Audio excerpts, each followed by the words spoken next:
Yes, so we're already delayed by a few minutes.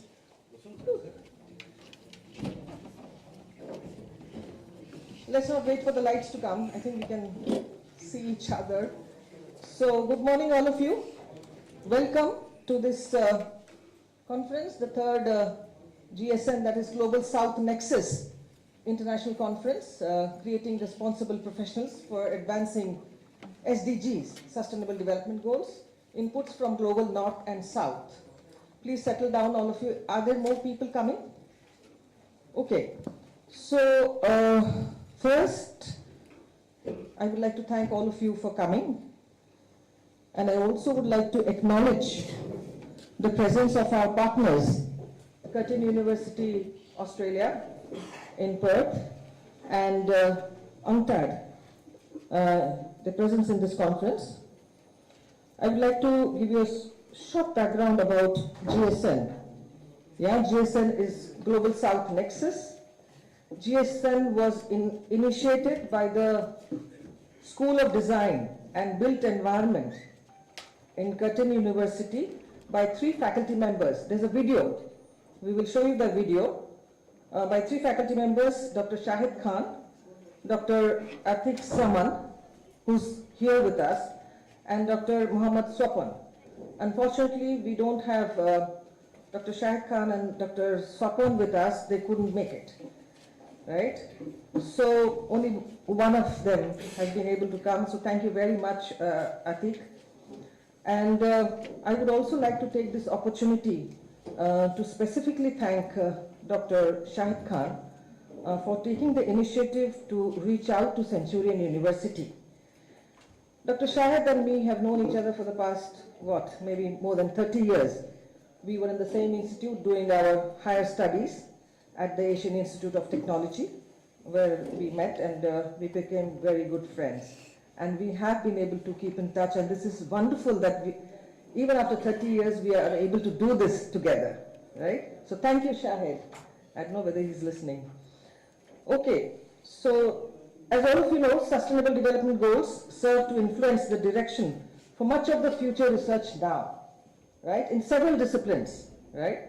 There is an increasing realization of the need to promote an exchange of knowledge and sharing of best practices and experiences between Global North and Global South.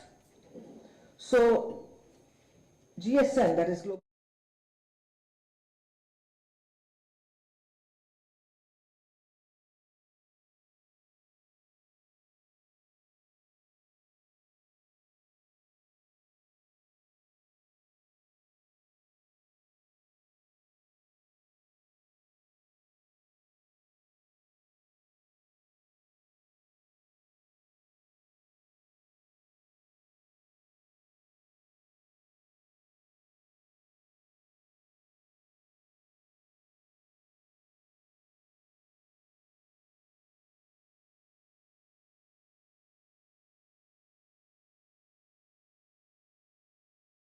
by Curtin University and Centurion University. We co-hosted it in November 2022, right? And the theme of the conference was localizing SDGs, localizing Sustainable Development Goals for built environment and communities, a North-South exchange.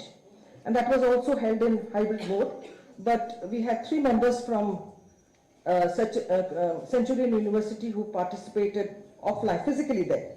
Yeah, it was Dr. Svetlana, Dr. Anshuman, and myself, right? And the areas that they covered that time was, I'm sorry, the light is a little, how to create cities that are more livable by creating community resilience. Yeah, some of the areas in which they focused on integrating urban ecosystems into sustainable environment, urban landscape, partnership with communities for resilient outcomes, and to develop sustainability indicators that can be monitored for comparison and benchmarking. And the third GSN conference that we are organizing here focuses on creating responsible professionals for advancing SDGs, inputs from Global North and South. And as you can see, we have several themes. If you look at the program, the schedule, it has several themes with inputs from a variety of disciplines and professionals. Yeah, I think almost all schools of this university are represented. Yeah, they are presenting papers in this conference, and we have about 4 parallel sessions. And this is also being held in hybrid mode. We will now show you some snippets from GSN2, very few photographs, and there is a video on GSN that we would like to show now. Thank you. Yeah.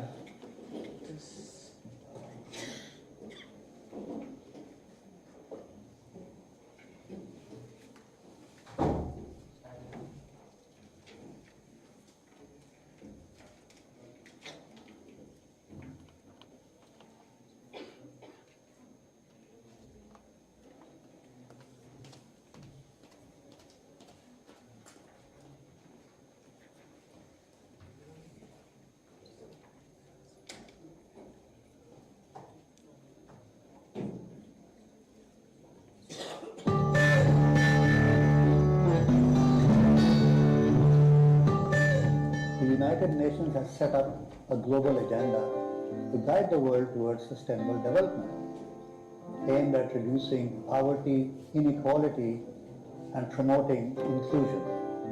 This has come up in the shape of policy guidelines such as SDGs, or Sustainable Development Goals, and UN Habitat's New Urban Agenda. Universities across the world are also responding to the challenge presented by globalization in various different ways. As a global university, Gardi has embedded various sustainable development goals in its curriculum and research agenda. At Curtin University's School of Design and Built Environment, we have developed a research base and significant expertise in the global south, particularly in the built environment issues and challenges. Many of our academics maintain active research interest in these areas. We also have a growing mass of PhD research students who are working on these areas. To capitalize on our expertise and strong connection with the Global South, we have established Global South Nexus as a research group within the School of Design and Built Environment.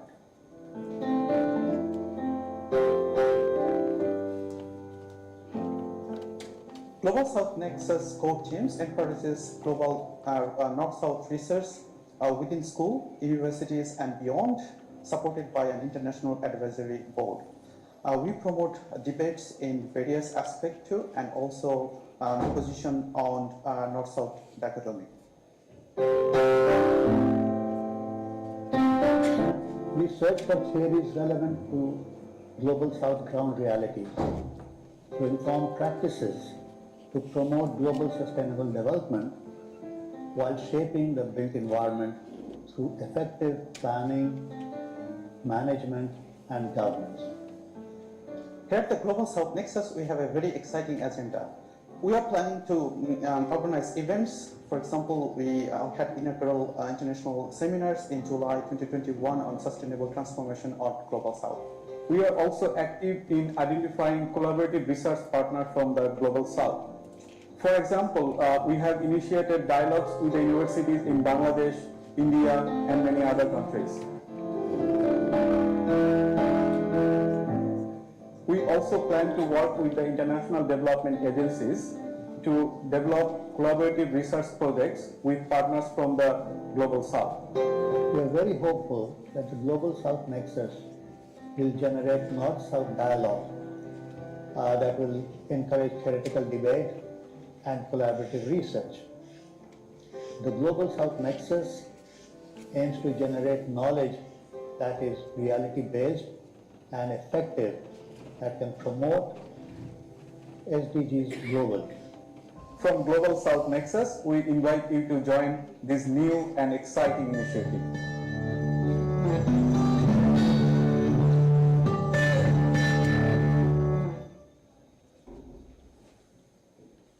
Okay, so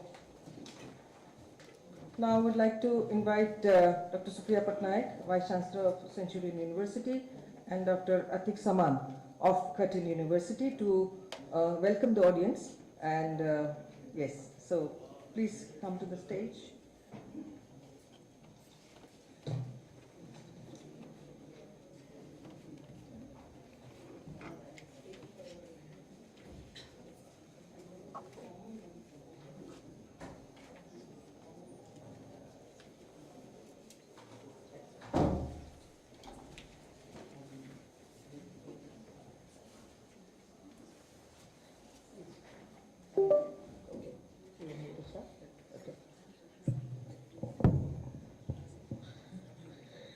Good morning, one and all.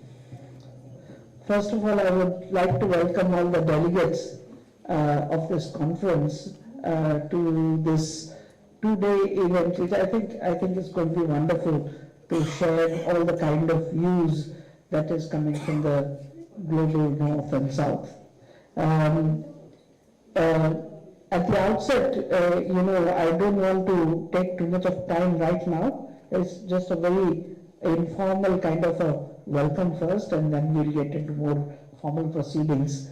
So I just would like to again mention to you that at Centurion University, we pretty much focus a lot on SDGs, so much so that we say that SDGs are part of our DNA. We have been participating with the SDG rankings for now the last 2 years, third year now going, and we try to see how we are addressing all the 17 SDGs. We don't go by just a few, which is what most universities try and do. And we try and kind of document for our own sake what is the kind of contribution that we are making towards attaining or advancing the SDGs.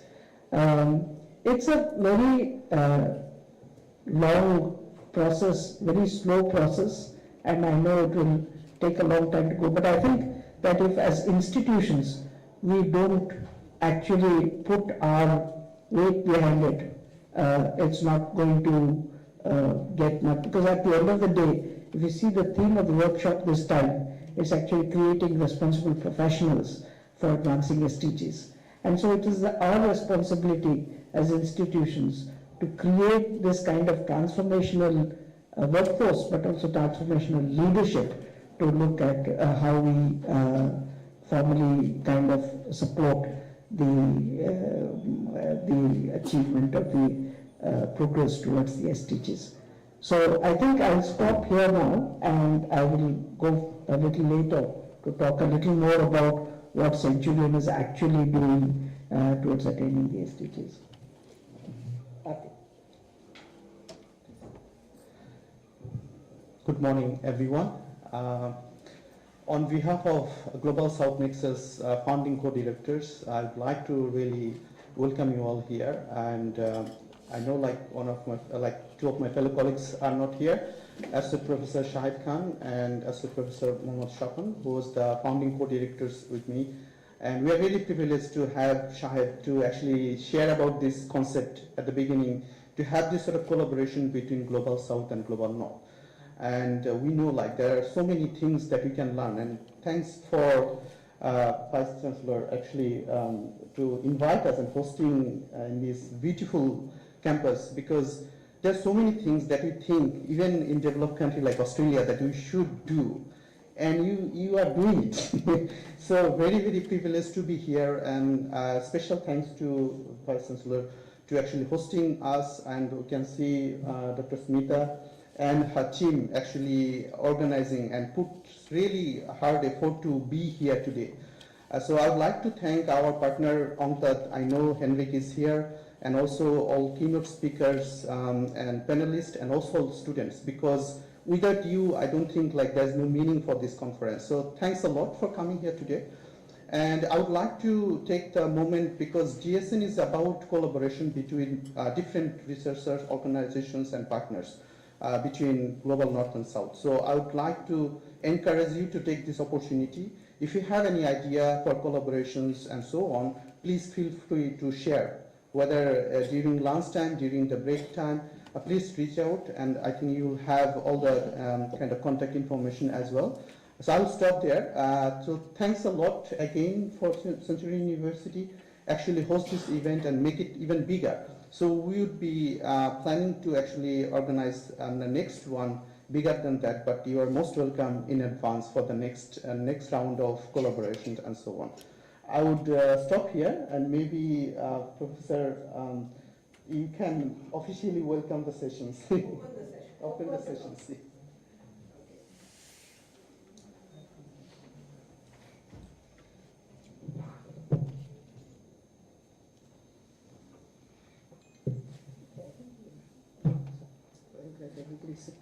Okay. I would like to formally welcome everybody, but primarily, first of all, I would like to welcome our international delegates, who is Professor Hassan, Professor Enric Pacini from UNCTAD, and Atik, of course, Atik and Pemna from Curtin University.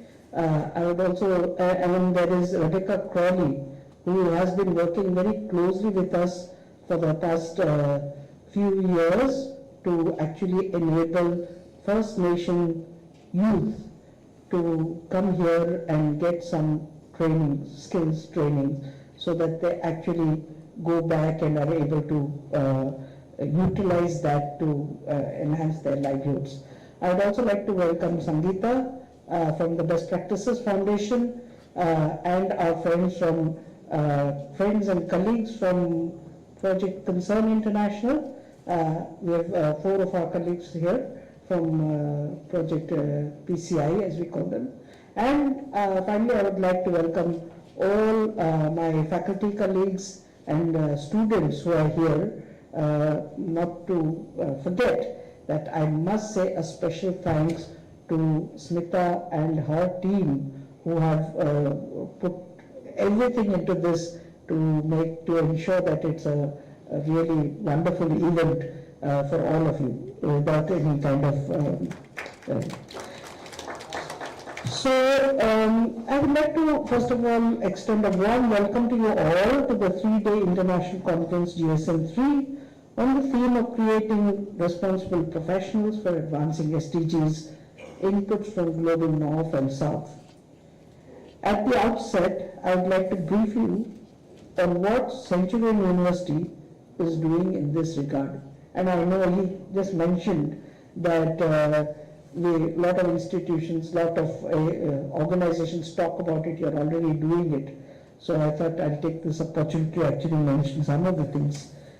We have been both formally and informally used as the SDGs actually for us have been used as the guiding framework and are now firmly embedded in the Centurion DNA. We are a skills university and have incubated several enterprises that are well thought through. I kind of keep on emphasizing these words because they're thought through, some of them organically developed, because you think, people ask you, did you really think that this was all what it was going to be? Are you, really addressing SDGs from the outset? I come from the development background and my basic training is social work, so it's pretty much part of the way we do things, and that we've tried to embed within everything we do. We're a skills university, as I said, while number of ideas have grown organically, they bring to the center of the discourse sustainability aspects.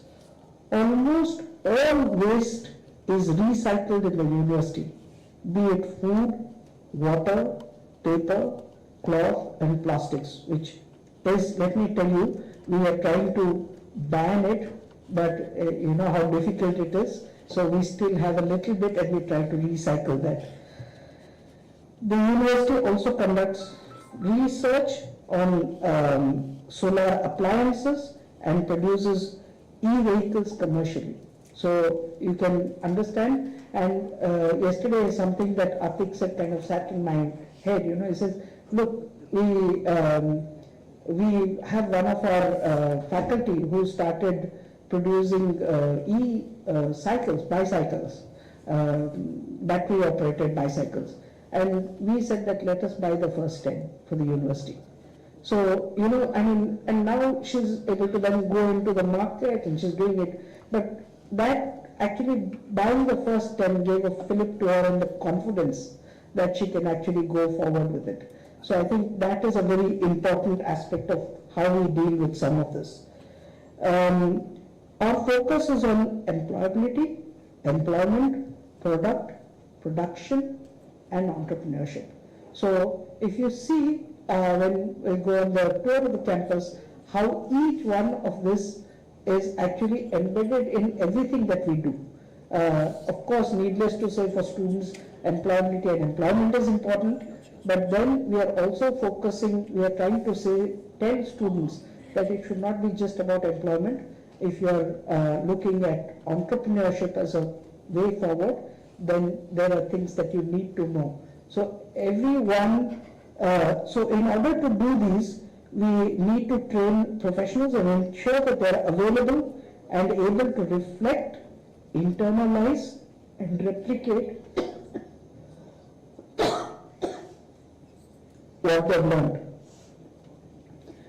In pursuance of this, all our production units are used as live labs.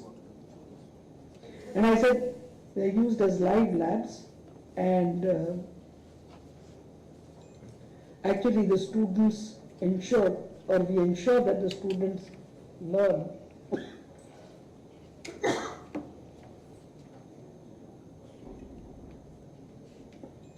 please excuse me, I've got a bad cough.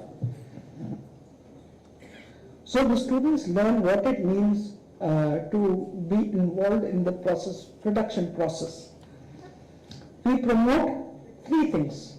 One is learn the world, experience the world, and change the world. In saying that we promote learn the world, in which we say lifelong learning is considered as an extension of classrooms, books, and theories.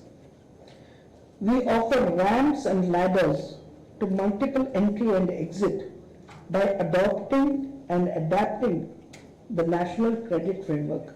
And I think that's one of the things that we want to keep saying, is that we align ourselves to the various national policies. Experiencing the world is the appropriate balance of knowledge and skills to make a real difference.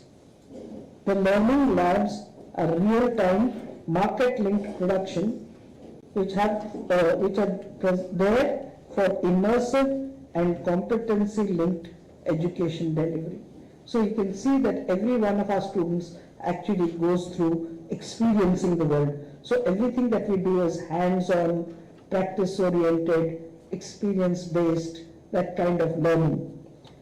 Finally, change the world, where our students must transform communities and societies within which they exist. Change begins with us and from within us. Centurion survives and thrives on disruptions and relevant innovations to co-create a holistic learning ecosystem.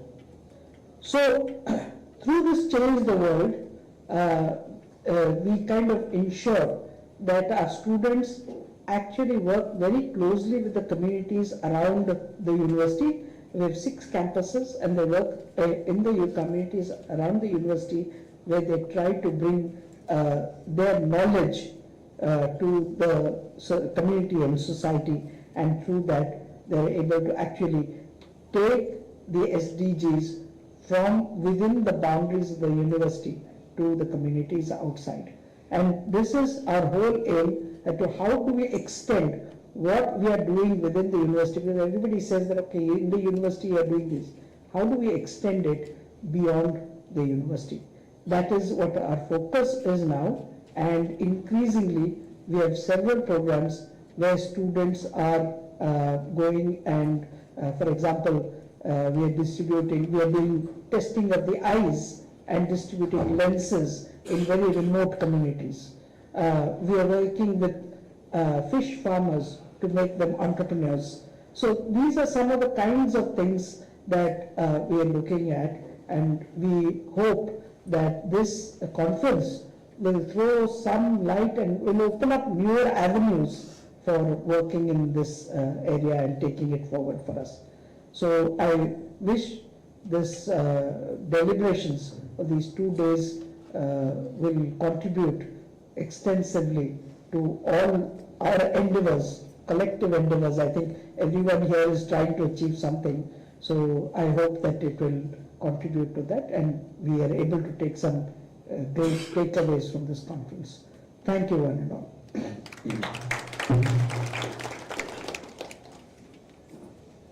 Thank you, Dr. Shikha Patnaik, for welcoming and giving us a glimpse of what we are doing here at Centurion.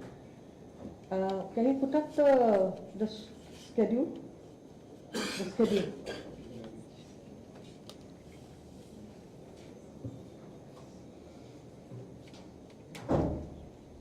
So I'll just explain to you the schedule very briefly.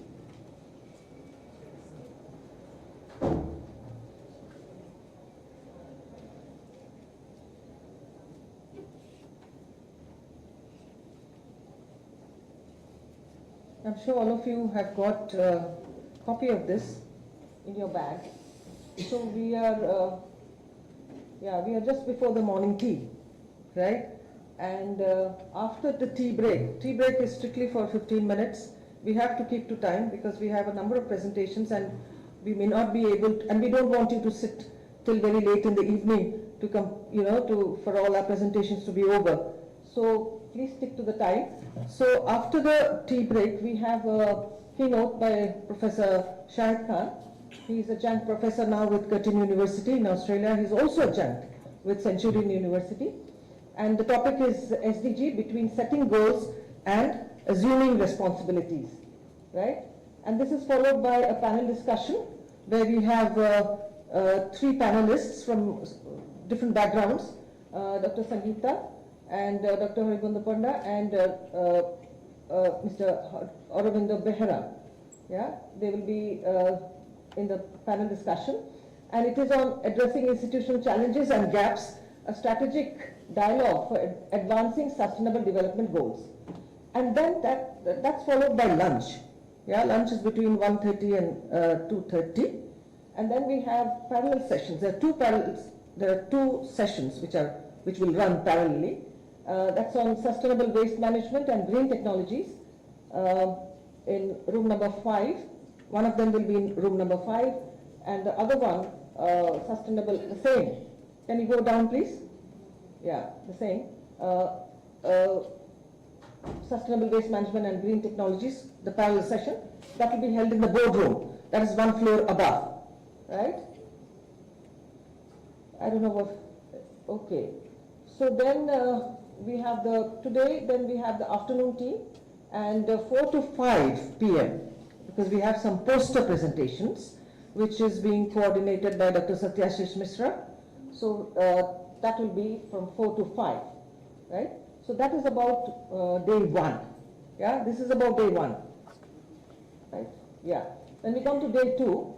Day 2 we have the same formalities in the morning, and then from 10 to 10:45 we have a keynote by Professor Said Hassan, who's here with us, and he's Professor Emeritus, University of Missouri in the US.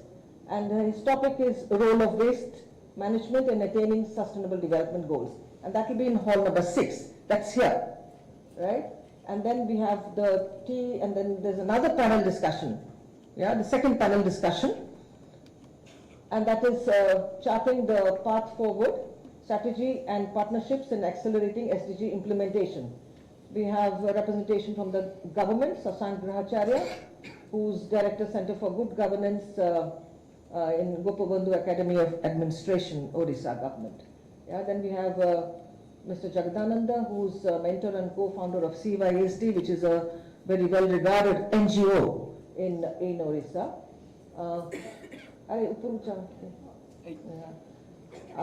And also Dr. Henrik Passini. We have taken advantage of his presence here.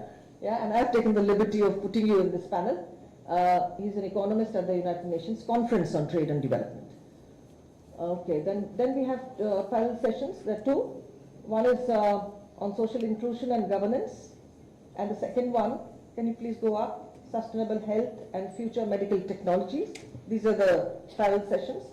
And then please go down, and several papers that will be presented. And session 3, yeah, that is integrating sustainability into education. That is, there's no trial session with this. Please go down. And then we have the, please go down further. I think this education is there are a number of papers in that session. Then session 4 is on sustainable urban planning and community development. Yeah, that is from 3:15 onwards till about 4:15. Then we have the tea, and then there's a keynote, closing keynote by Dr. Henrik Pacini, right? And then there's a side event, followed by the side event by UNCTAD on zero waste circular economy approaches in material transition, and which will be moderated by Dr. Atik Saman. So that's how then there's a closing, right? And there's a closing, and there's a dinner after that. And then day 3, that is 25th of January, we have a campus tour. We thought that since we talk so much about what we have been doing, so it would be good to go around and see what exactly is there, and how much we have been able to achieve, and also the challenges. It's not that we have achieved everything, but also face a lot of challenges. So that will be, you'll be doing that from 10:30 to 1:30, 10:30 a.m. to 1:30 p.m. Yeah, it's followed by lunch. Okay, wherever there are some star marks, yeah, the red star marks, and that is the online presenters. So there will be a number of online presenters, some from Australia and some from within the country, right? So this is how we have planned the program, the 2-day event. So thank you very much. Now we break for tea. So like I said, tea is strictly for 15 minutes, so please be seated here at 11:15. Yeah, I don't know what the time, okay, it's 10:50, so we have enough time, right? So we really have enough time. Yeah? 11:10, yeah, 11:10, so you have 20 minutes. So let's break for tea, and tea is in the, for the delegates it's in room number 5, and for the others it's here, yeah, because room number 5 will not hold so many people. Yeah, so welcome.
as an adjunct faculty at 2 universities and engaged as a consultant on a master plan project.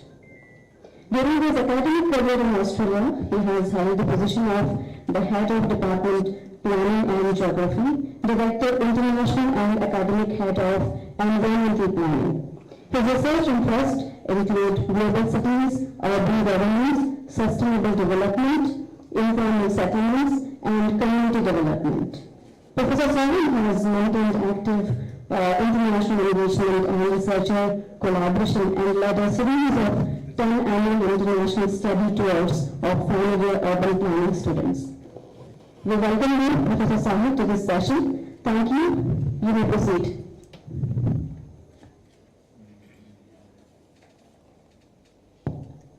You are muted, Professor Sahib. We are unable to hear you.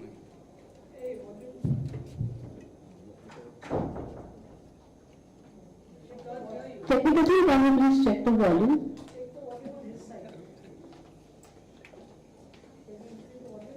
Yeah. Yes. Can you hear me now? Yes, yes. Okay, good. All right, so good morning, everyone. I really wanted to be there in person, but things didn't quite work out. But it's great to see so many of you here. Let me start by thanking the Centurion University and especially Vice Chancellor Professor Patanayak and Professor Smita Panda for making this possible, for this GNS3 to happen, and for inviting me for the keynote.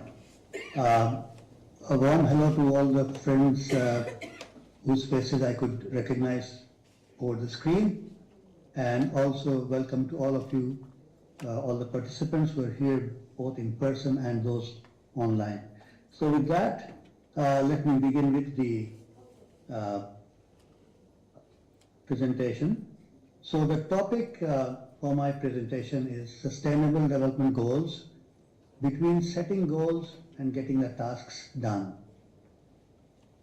And would you like to move? All right, so just an overview, because I'll be speaking for a bit. I've sort of divided my keynote in 3 sections. First one is a general discussion. I talk about the UN and the setting up of SDGs, Sustainable Development Goals, and sort of discuss why set goals and what the progress that has been made so far. In the second section, I'll focus then on built environment related professions, mainly because that's where I come from as an architect and planner, and also because one of the goals, Sustainable Development Goal 11, is also referred to as the urban goal. So it sort of gives us a bit of a boost in a way that we're part of the SDGs, etc. And in the third section, then I'll focus on the human plight in 2 global cities. I'll talk a bit about, briefly about the foreign domestic workers, a phenomenon created out of globalization, and I'll be just referring to Hong Kong and Singapore for that before I make some concluding remarks. All right, so Sustainable Development Goals, as a preface to this GNS conference, reminds us we need to identify the right kinds of professionals, and then we need to ensure their preparedness, etc. And the fact is that Sustainable Development Goals are in the public interest. That we all agree with, and that is perhaps why we are all here. Sustainable Development Goals are in the public interest. But then, of course, questions are, who defines the specifics of the public interest, and who defines Sustainable Development Goals in that order? I'm just very likely touch on these aspects. Now, first is the creation of the right professionals, whose responsibilities. Obviously, professional institutes are there, professional associations, etc., who establish standards of practice for professionals. They're main actors. Universities that work hand in glove. They create the knowledge base and the theory to inform practice. But of course, there's United Nations. And United Nations plays a very vital role in providing forums for politicians, civil society, public sector employers, and specialized agencies. Now, we know United Nations does a lot of work in different phases of our life. It is involved peace, security, human rights, rule of law, etc., but also development. And United Nations provides a political forum for dialogue on the global economic agenda. And previously I mentioned the specialized agencies linked with the UN. They include banks like the International Monetary Fund, like World Bank, etc. This is sort of to keep things in reference. And then the United Nations has been in the business of setting up goals, development goals for the world. So between 2000 and 2015, they set up the Millennium Development Goals, and then from 2015 onwards to 2030, they have set up the 17 Sustainable Development Goals. So there are two sets of goals, and just a bit of background for the Millennium Sustainable Goals in 2000. The year 2000 sounded very big for those of us in my age group or earlier. We looked at the year 2000 with a lot of hope, an era of change, something good should happen. And a lot of movements. For example, there's one movement called Drop the Debt. There's another one called Jubilee 2000. And the idea of these movements was to sort of ask the developed countries to write off the debts of developing nations so that they have a chance to actually get in progress. So all these things happen, and in that background, with that in the background, the Millennium Development Goals were introduced for 2000 to 2015. Aim was to reduce extreme poverty in developing countries. And it targeted sectoral concerns. They were not spatially specific. Then Sustainable Development Goals came into being for 2015 and 2030, which expanded the focus of the goals to include poverty and inequality and made reference to inclusionary development. And in a way, it's sustainable development. Sustainable development cannot be focused, cannot have sectoral focus. It has to go beyond that, so it makes a lot of sense. And around then, the new urban agenda, the Habitat International, UN Habitat, established a new urban agenda, which is very much hand in glove with Sustainable Development Goal 11. And the focus is on creating sustainable cities and communities to make cities inclusive, safe, resilient, and sustainable. And they address spatially specific concerns. So they talk of the city, the urban area, and how to deal with issues therein. So United Nations sets sustainable development goals. It does not enforce regulations or legislation. Why? Because enforcement requires legitimacy, and legitimacy requires or relates to acceptability. If some legislation is promoting certain values, those values need to be acceptable to that society, and they should have utility, otherwise they'll be ignored. So when United Nations is not dealing with one nation or 10 nations, it's dealing with the entire world, it's dealing with the global north, global south, so it cannot be that specific. And rights are something we've been a bit wary of, because once you establish rights, then they are demanded to be met, and they become too demanding, and that becomes a problem for politicians because rights must be provided. So goals are good, goals are motivational, they're not binding, it sort of creates a softer demand. Now, Sustainable Development Goals, it's sort of moving towards goals-based regulation. We want to regulate things, but through goals. And the advantage of that is that such regulations are performance-based, not prescriptive. Nobody telling person to do this and that, but to do things towards a certain end. So the actions, so there's no strict compliance of individual rules. So ticking the boxes off, etc., is not required, but actions are measured with respect to the consequences they generate, the results they generate. So it allows one to choose how to address regulations or regulatory objectives. Objectives are there. How do you go about it? You have the flexibility, and this promotes innovation. This allows industry to contribute the technology, etc. You can look at things in different ways and still arrive at the same goal.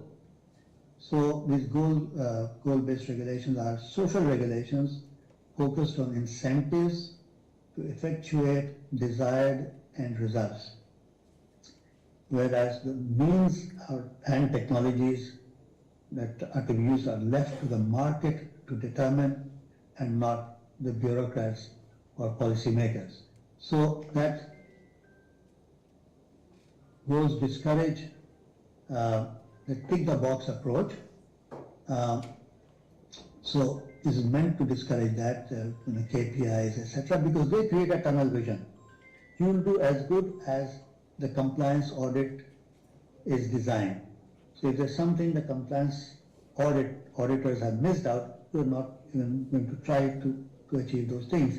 So it creates a tunnel vision, and there's a chance that you miss out on a bigger picture of overall status of progress. So that is something that's discouraged. Now we talk of goals, goal setting. There's this goal setting theory by Locke and Latham later in 1990, and what they've tried to do is they connect goal setting with task performance, and the motivation towards the goals inspires performance. That's the idea, and hard, specifically defined goals inspire a higher level of performance. If the goals are too soft or too low, it creates laziness, it will create boredom, and if it's too hard, then that will be another problem. But they need to be hard to lift the game. And in more current terminology, we have this SMART goals, which basically says that goals have to be specific, measurable, attainable, relevant, and time-bound. So we can't have goals that we may never achieve or something. So that is where the Millennium Development Goals have a fixed span, and the SDGs also have a fixed span in time. Now, so in here I'm leaving out the first one in SMART, which is because for various reasons, sustainable development itself is not a very clear-cut term, so you leave that aside. But for today's discussion, I'd like to pick up on a point that is these goals are time-bound, they are measurable. So we can see how we are faring thus far, and can we measure the progress, how do we measure, what indicators we use, what statistics we use, etc. And they need to be attainable, so we look at goals being realistic, optimally set, the hard but not too hard, etc. And are they relevant? When I say are they relevant, I mean, fine, the goals are there, but somebody has to decide, is it really upholding the public interest or not? So, time-bound, measurable, so we can say what is a progress report at midpoint. We started in 2015, we're in 2024, we've just passed the midpoint for these goals. They're attainable. Well, as I said, goals need to be set optimally. If the goals are too hard, they can inspire shortcuts, they can inspire unethical or risky behavior. All right, that is, we have to be careful. Goals have to be such that can be attained. They need to be hard to improve or raise the performance, but they need to be attainable. And they need to be relevant. And again, to be relevant, somebody has to ensure that these goals are in the public interest. Now, so we just passed the midpoint. what is the progress on SDGs. And these are from reports at the SDG 2023 summit.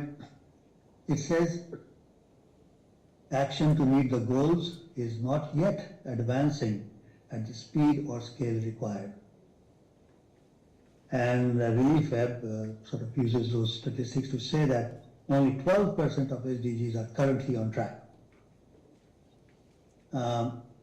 Positive political declarations at the summit suggested SDGs may have exceeded the aspirations, but concrete financial commitments did not make it into the final document. So this is a criticism of the performance. So let us look again at the UN generated statistics. And first of all, it's very pleasing to see that meaningful progress has been made towards standardized databases. So if you look at this chart, the gray bits that you see on the bars at the top are areas where there's not sufficient internationally established methods of tracking indicators, etc. That's in 2016, 40% cases where they didn't have that. But by 2020, that is gone. It's almost all countries have now some kind of systematic databases, etc. And similarly, the gray areas where it's conceptually clear but insufficient country coverage, that is also being reduced. So definitely a lot of progress has been made. This is very important because that means that policymakers can communicate, which also means that there could be a meaningful dialogue between global north and south, or between any nations, donor agencies and recipient countries or whatever, we're talking the same language, which is a very important achievement by any standards. So that's a good tick mark. But then we look at, again, this is not really fair, but a UN source, which says there's a concerning picture of SDG progress at the midpoint, with 15%, only 15% goals on track for achievement. 48% or half of the goals are either moderately or severely off track. We're not doing well, either not doing well or really not doing well.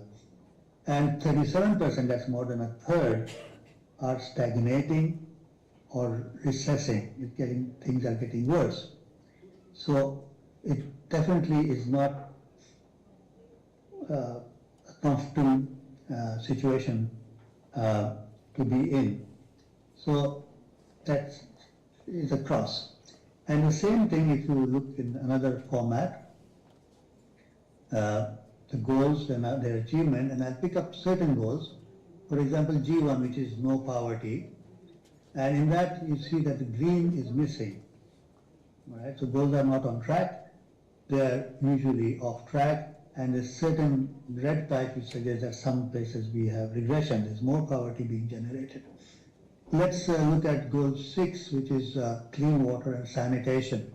Again, similar situation, but even more, because there's a larger portion of goals, larger portion of areas where things may be getting worse. And then goal 11, which I refer to the urban goal, SDG 11. Here, a lot of gray areas, so we don't know, we don't have data about a lot of it's about 60% of the areas. And what we do know, out of that, 1/4 is the goals are on track, 1/4 need acceleration, but half are either stagnant or regressing. So there's no progress, or it's going the other way. So then this graph is interesting. It's called poverty reduction, and this was the goal number 1, and it says it's off track. And if you look at this diagram, you can see that in 2019, because of various pandemics and other reasons, the poverty could not be reduced as projected, and it spiked, but they're again bringing it down, which is understandable. But if you look at where the zero baseline is, then you see that, well, even the goals were not set, it's not nowhere near zero anyway. So perhaps the setting was a bit moderate. And again, I don't think we can be proud of our achievements there. So then there's a study done which analyzed more than 3,000 studies on SDGs carried out between 2016 and 2021. And again, about the impact also similarly, there's very little impact being made. Some political impact on institutions and policies have been made, which affect the way actors understand and communicate about sustainable development, which sort of ties in, as I said earlier, the national databases, etc., have been improved. So awareness, understanding, etc., definitely has improved. And this report says that there's rarely any profound normative and institutional impact, and only limited transformative political impact. So we're not really transforming as such. We're making progresses in some areas, and again, as with most things, the technical areas are easier to control, social areas become difficult, human behavior becomes difficult to change or takes longer to evolve.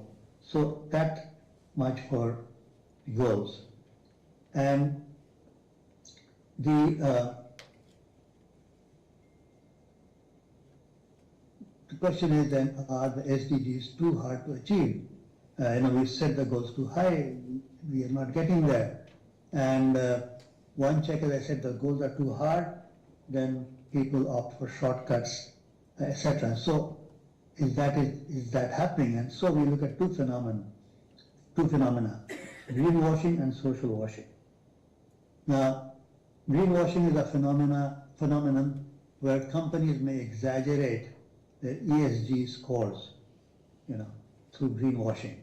So basically providing public or investors misleading information about the environmental impact of the processes they use, the products they create, etc. So that's greenwashing. And this study suggests that greenwashing has been there, but the cases of greenwashing have sort of taken off. So the green line is the line for European countries. From 2020, it's sort of the incidents seem to have taken off, and the blue line is for North America, and that has taken off since 2021.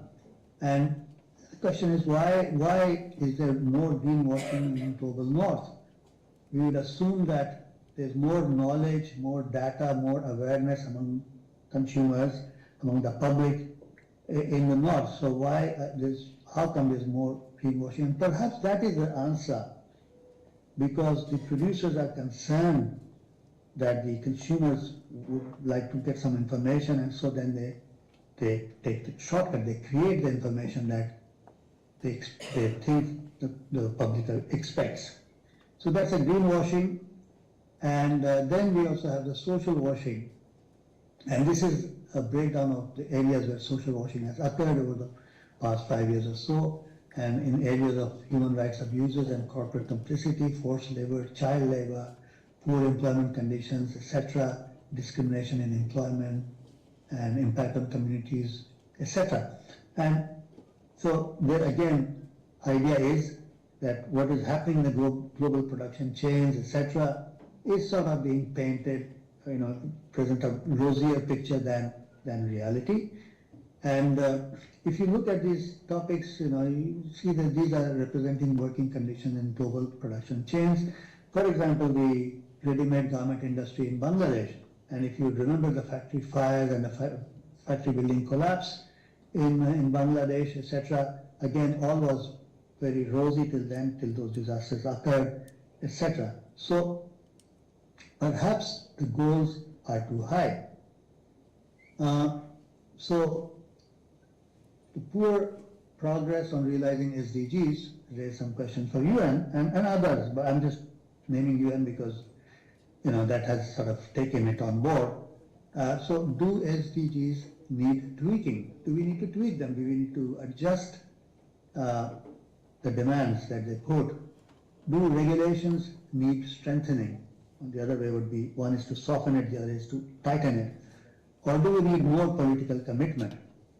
So we can always be hopeful for that. And some questions then also come for professional institutes and universities with respect to SDG implementations. How are they coping with challenges related to SDGs, and are they pulling their weight?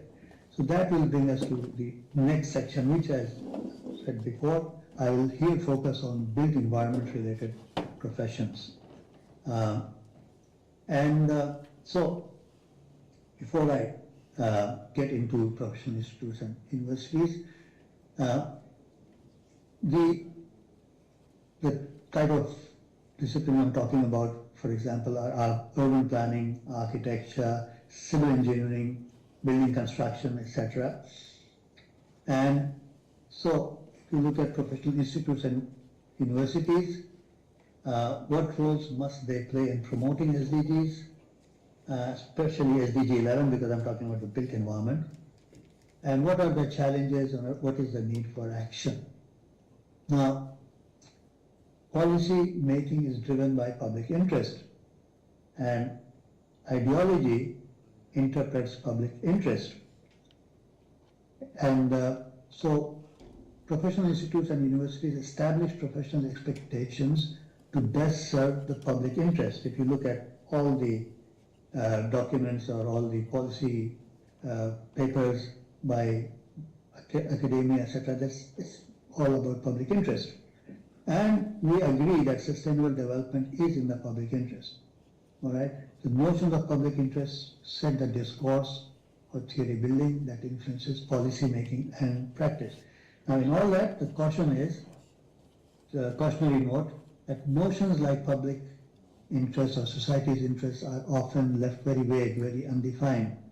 And the definition of public interest is often inextricably linked to the ideology that is adopted. And this is, I'm getting into quoting Michael Douglas, my professor, my mentor.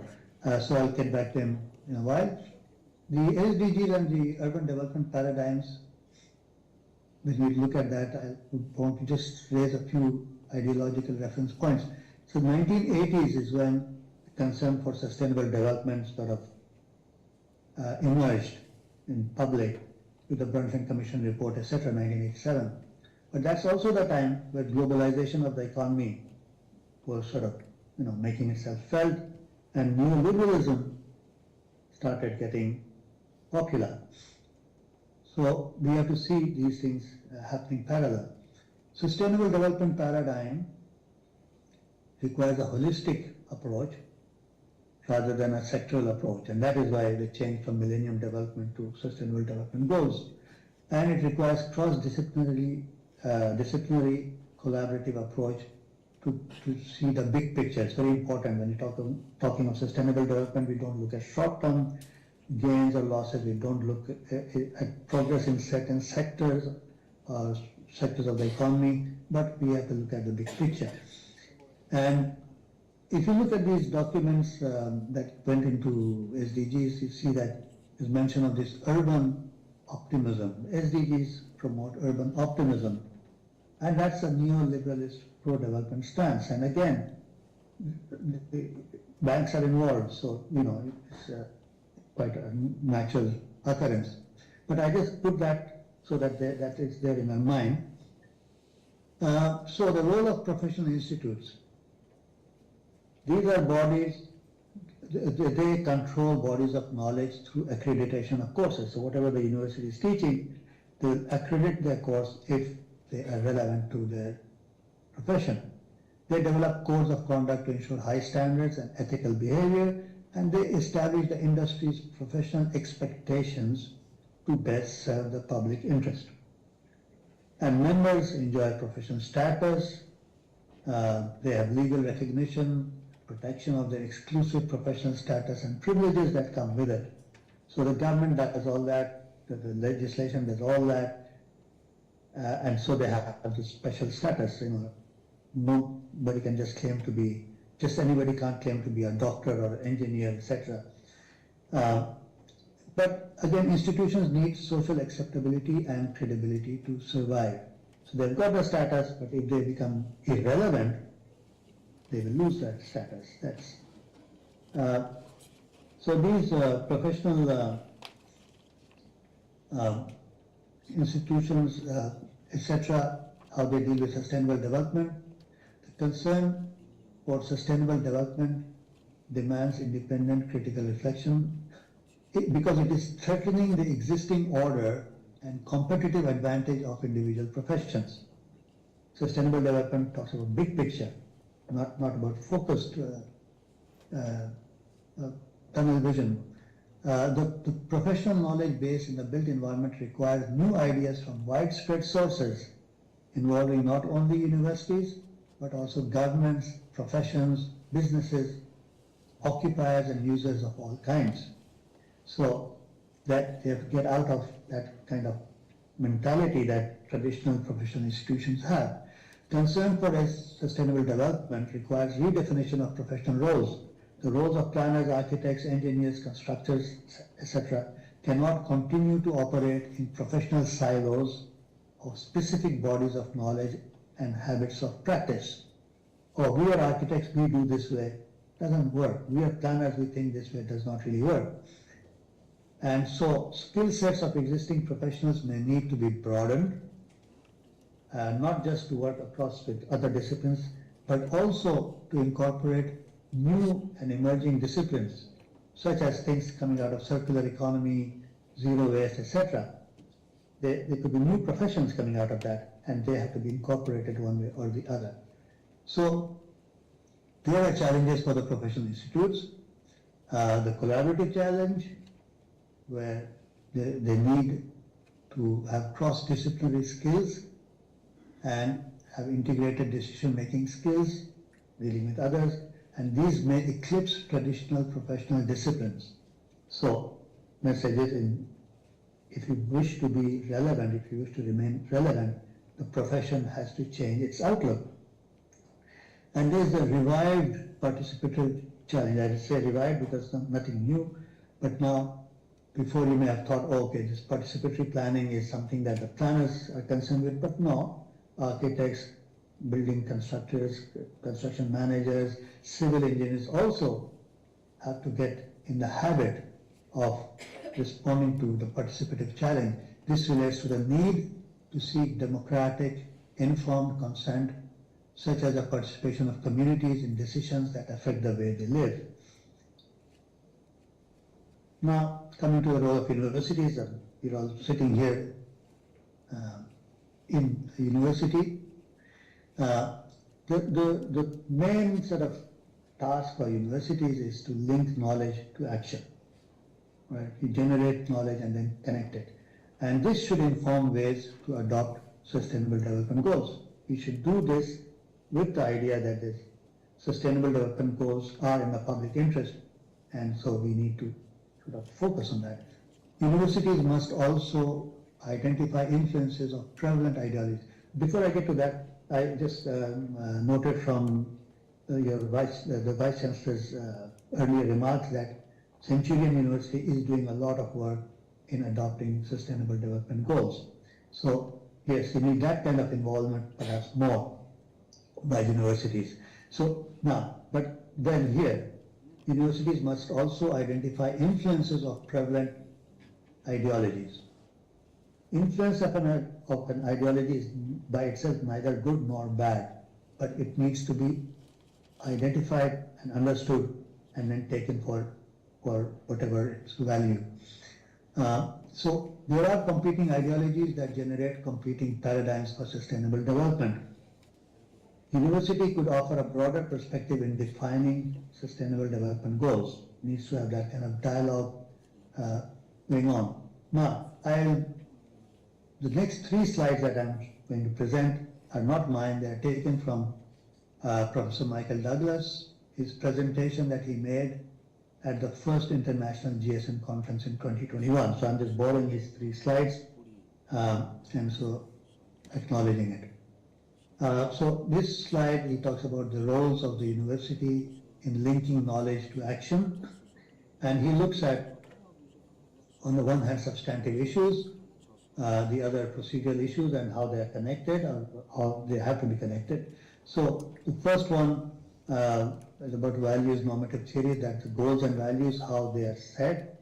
So below that, in that circle, you have the explanations of proof using real world evidence, how things are happening in the world, in the real world.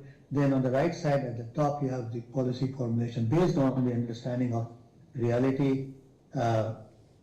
You have policies, creation of policies, etc. And then the right bottom, that circle is about implementation. You have to take action, and the question is who is to take action.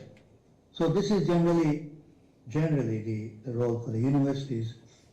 And what he has done in this and the next slide to come is he has shown that if you're looking at, say, for example, Sustainable Development Goal 1, which is no poverty, if you're looking at it from a neoliberal paradigm, that perspective, then when you look at no poverty goal, in that you define poverty, you see poverty as a condition of insufficient income to obtain basic human needs.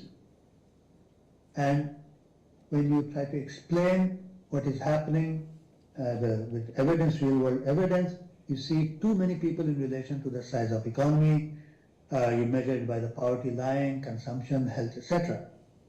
And then if you're that thinking, then when you move to the policy intention and instruments, well, the policy is, you need policies that accelerate economic growth and trickle down. Do that by deregulation, privatization, global investment, create more opportunities so that everybody can get out of poverty. Incomes will increase. And how do you take those actions? Who takes those actions? Well, the private sector has to be involved with its finances and its expertise and etc. And then that leads to public-private corporate partnerships, etc. This is the neoliberal paradigm. Now, the same thing, what the university is looking at the same goal from a political economy paradigm, things will be looking different. The goals, in setting goals, you see poverty as an oppression through unequal access to the basis of social power. And here, when you look at the real world evidence, you'll be looking at exclusion, inequality, exploitation, cultural imperialism, and things like that. And then when you look at the policies that are required, you're looking at transformative political reforms for inclusion and justice, for example, the right to the city, etc. And when it comes to taking action, who is to take action, and from a political economy paradigm, you'd be looking at the oppressed, civil society, local businesses, national governments, etc. So the point to make here is that we have to understand how we are analyzing a problem, and each one of this analysis could be correct, but they may not be one exclusive or the other, or sometimes they need to be challenged. Now, from there I come back to SDG 11 and the UN Habitat's New Urban Agenda. And again, if you look at the words they use, the terms they use, they reflect and promote urban optimism. They emphasize cities' role as growth engine in driving change. They promote urbanization to address poverty by creating sites of opportunity and potential. And so you can see the influences of globalization and the new liberal paradigm. And so urban optimism, again, we have got the banks in the background, and then this globalization has come. We are looking at global cities, and global projects, global standards, etc. And when the new urban agenda was being sort of formulated, UN Habitat went through a very, very exhaustive consultative process, and it set off a discourse within academia about a new theorization of cities as new spatial and functional entities emerge in the era of globalization. Globalization has changed cities, and even new things happen that had not happened before. Then southern urbanism came about. This is like where the GSN sort of takes its inspirations from. That hey, urbanism is not necessarily universal. There's a global north and a global south, and the southern urbanism may be different or may not be different. So that kind of debate started. Then there's emergence of new governance theories, because if PPPs are the sort of popular way of doing things, if that's the governments are looking at PPPs to get things done in terms of development, then we need some new governance theories. We have to look at the role of state. We have to relook at the regulatory mechanisms, and we have to look at the role that civil society could play, etc. And in this dialogue that came up, Lefebvre's 1968 idea of right to the city also came up for discussion, because we saw that the urban poor will continue to be excluded from urban services and facilities. All this has happened, but I've not really seen an overhaul of university curricula anywhere, even in Global South. Now, Henry Lefebvre's idea of right to cities sought to address spatial inequalities and reclaim a city for marginal groups. The thing is that UN Habitat has adopted right to city for many years, but when it came to the New Urban Agenda, etc., they avoided right to city. They went for our shared vision and cities for all, etc. So again, right is a bit difficult to manage. We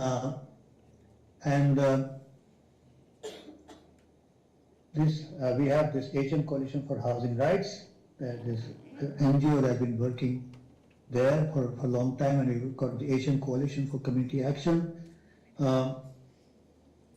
And this one is basically they promote right to the city, to encourage citizens to organize and take action right away, to start fixing their problems. They are basically empowering the urban poor as vital and accepted development actors. So this is a sort of a political movement. Now,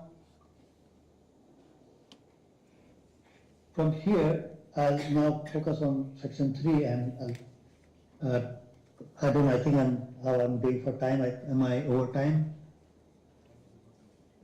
But anyway, I'll quickly go through this. So we look at the plight of two cities. This is I'm showing that globalization has created many new things that we need to be aware of.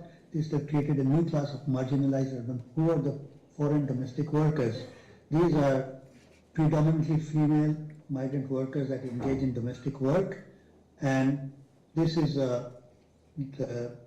say like people from Philippines and other poor countries go to places like Singapore and Hong Kong, and they have substandard living conditions because they are working in somebody's home. And so because they're working in somebody's home, the regulators are concerned about the sanctity of home. They do not intervene much, and so we've got people, domestic workers, who don't even have their own room to sleep in. And what has happened is that the first place, which is a living quarter, and the second place, which is a workplace, are merged. So there's no control over their surroundings by these people. And sorry, I'm having difficulty here. So this is a concern for planners, because first of all, the living quarters and workplace has been combined, so there's no off time and on time, and there's no privacy. But then there's the concept of third place, where the place for activities one engages in is also a problem. Sorry, the third place, the place for activities one engages in during leisure time. So place for leisure, for recreation, is in fact a city's responsibility to provide such spaces.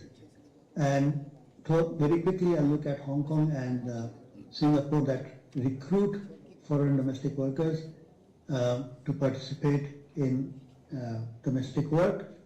And so this is some photos from Hong Kong Central. But this area, since 1980s, since globalization, transforms every Sunday when the foreign domestic workers have the day off, and tens of thousands of women sit on cardboard or plastic mats in the CBD next to five-star hotels, banks, luxury brands, storefronts, etc. The Filipino community transforms the street into Little Manila, noisy and colorful.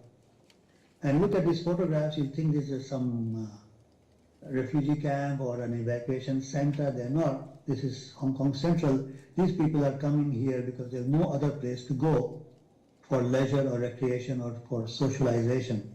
So this is a very posh area of the city. It becomes like a tent city on the off days for the domestic migrant workers, foreign domestic workers.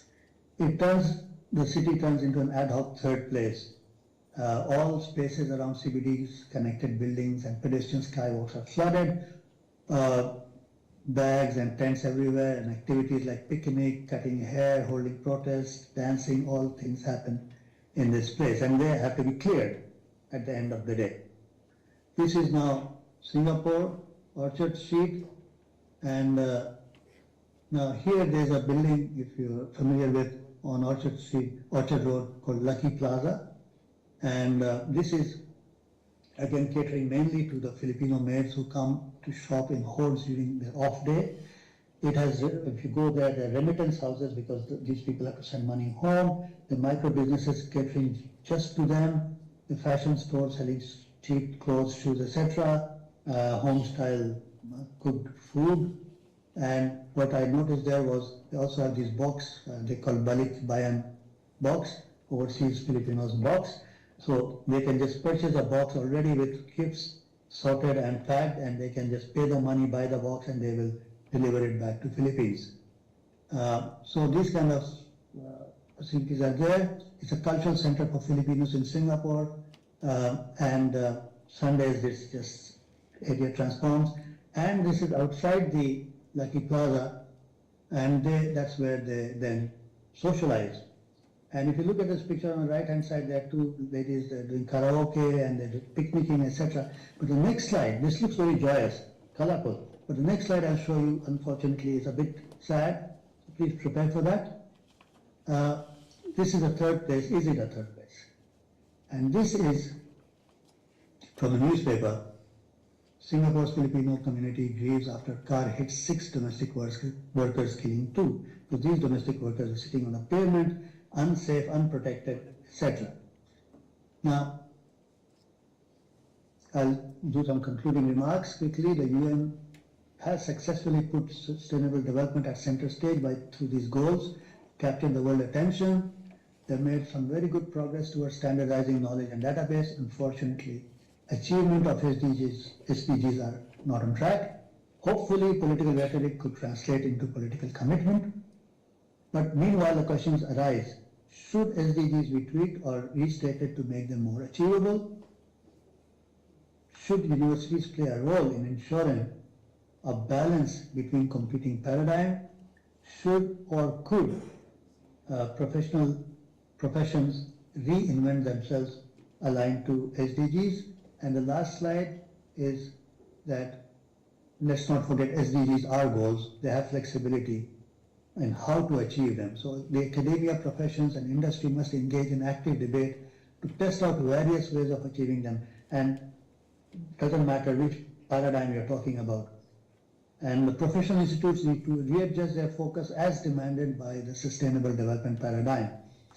And academia must look beyond influences of competing paradigms and offer broad perspective, defining and analyzing issues in the democratic pursuit of sustainable developments, representing clearly defined public interests. That is the job for the universities, to define the public interest in all matters.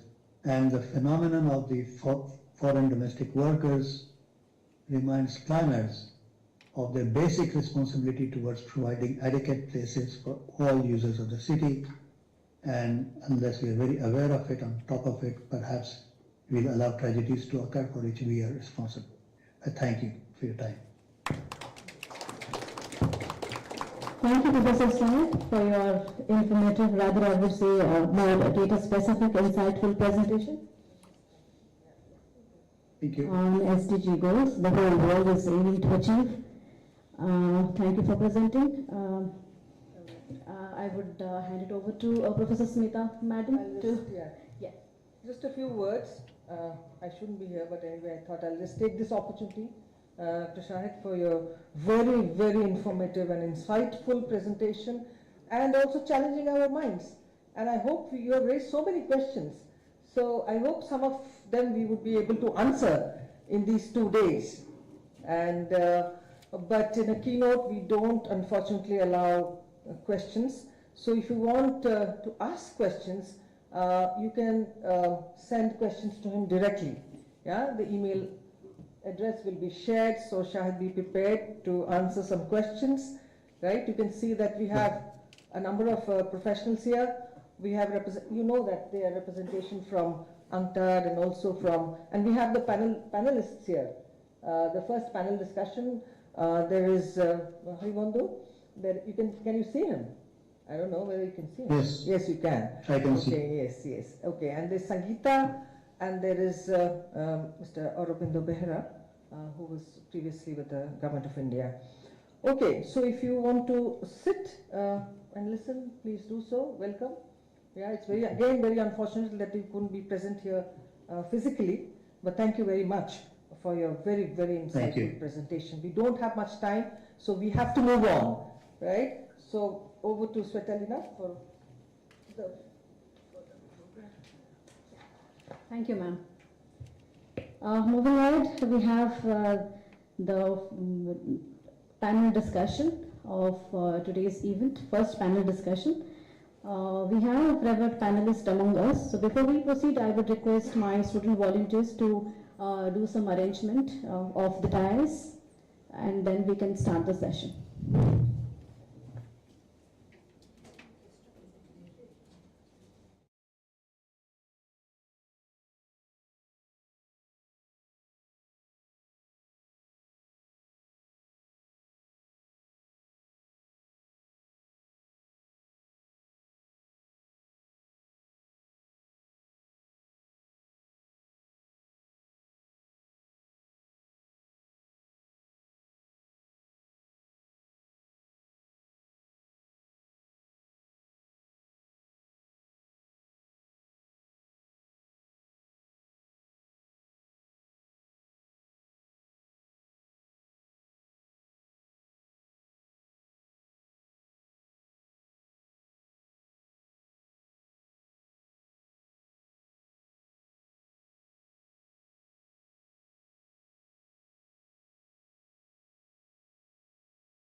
Institution. After Irma, Dr. Haribondo Panda returned to Odisha. He has been the Vice Chancellor at Centurion University of Technology and Management with over 35 years of national and international experience in academics and industry. Presently, he is deeply involved in the areas of sustainable livelihood, security of underprivileged people, and improving quality of social education. We welcome you, sir, to the session.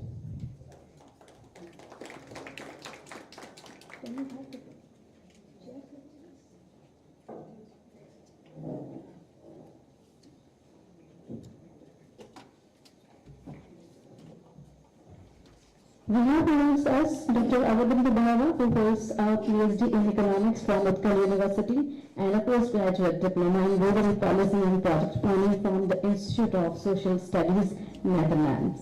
Having commenced his career in the Indian Economic Service and later transitioning to the Indian Administrative Service, Dr. Bhava has held various significant roles. His administrative journey includes positions such as sub-collector, additional district magistrate, collector in Pulwani, Kanmal district in Odisha.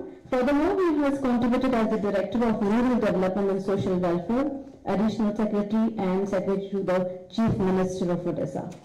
Presently, Dr. Bhava is channeling his expertise and energy towards civil society initiatives, focusing on the transformation of education, tribal development, women empowerment, and environment protection. His involvement extends to key roles such as association with the Odisha Environment Congress, serving as the president of Bhubaneswar Music Circle, and leading as the president Citizens for Good Governance. Additionally, he holds the esteemed position of state president for Bharat Gyan Vigyan Samiti. We welcome you to these sessions.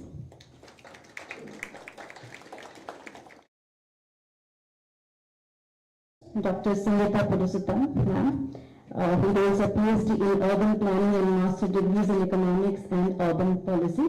She has over 25 years of experience in research and teaching in the USA and India. As founder director of Best Practices Foundation, she has been involved in the documentation, dissemination, innovation, and evaluation of best practices. She has led cutting-edge actions research in the field of gender, livelihoods, energy, development, and governance.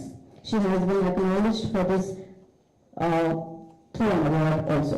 Over the last 2 decades, Dr. Sangeeta has been involved in multiple evaluations, both national and international, in partnership with organizations like SSDS, commissioned by DFID, Ford Foundation, HIVOS, CARE, USAID, and GRET. These evaluations have assessed the impact in multiple areas and nutrition and health, inclusive of quantitative and qualitative impact assessment. Additionally, she has conducted in-depth longitudinal studies on natural resource management, gender, livelihoods, and microfinance. As a founder director of the Best Practices Foundation, she has coordinated multi-institutional, international, and local projects. In this capacity, she has overseen the production of several books, articles, reports, evaluations, and projects workshop. As a member of international grassroots networks from 1989 onwards, GROOTS Internationals, and later on Hurricane Commission, she has been involved in several global campaigns and programs. We welcome you, ma'am, to this session. I would request Honorable Vice Chancellor Professor Supriya Patnaik, Madam, to moderate the session. Madam, over to you. So I'd like to invite the panelists onto the dais. I'll just set the structure of this. We will have a 5 to 7 minutes presentation or just a brief on the topic from each of the panelists, following which we will then open up for discussion. So I would first request Professor Dr. Harivindu Panda to start, because I think he has a presentation.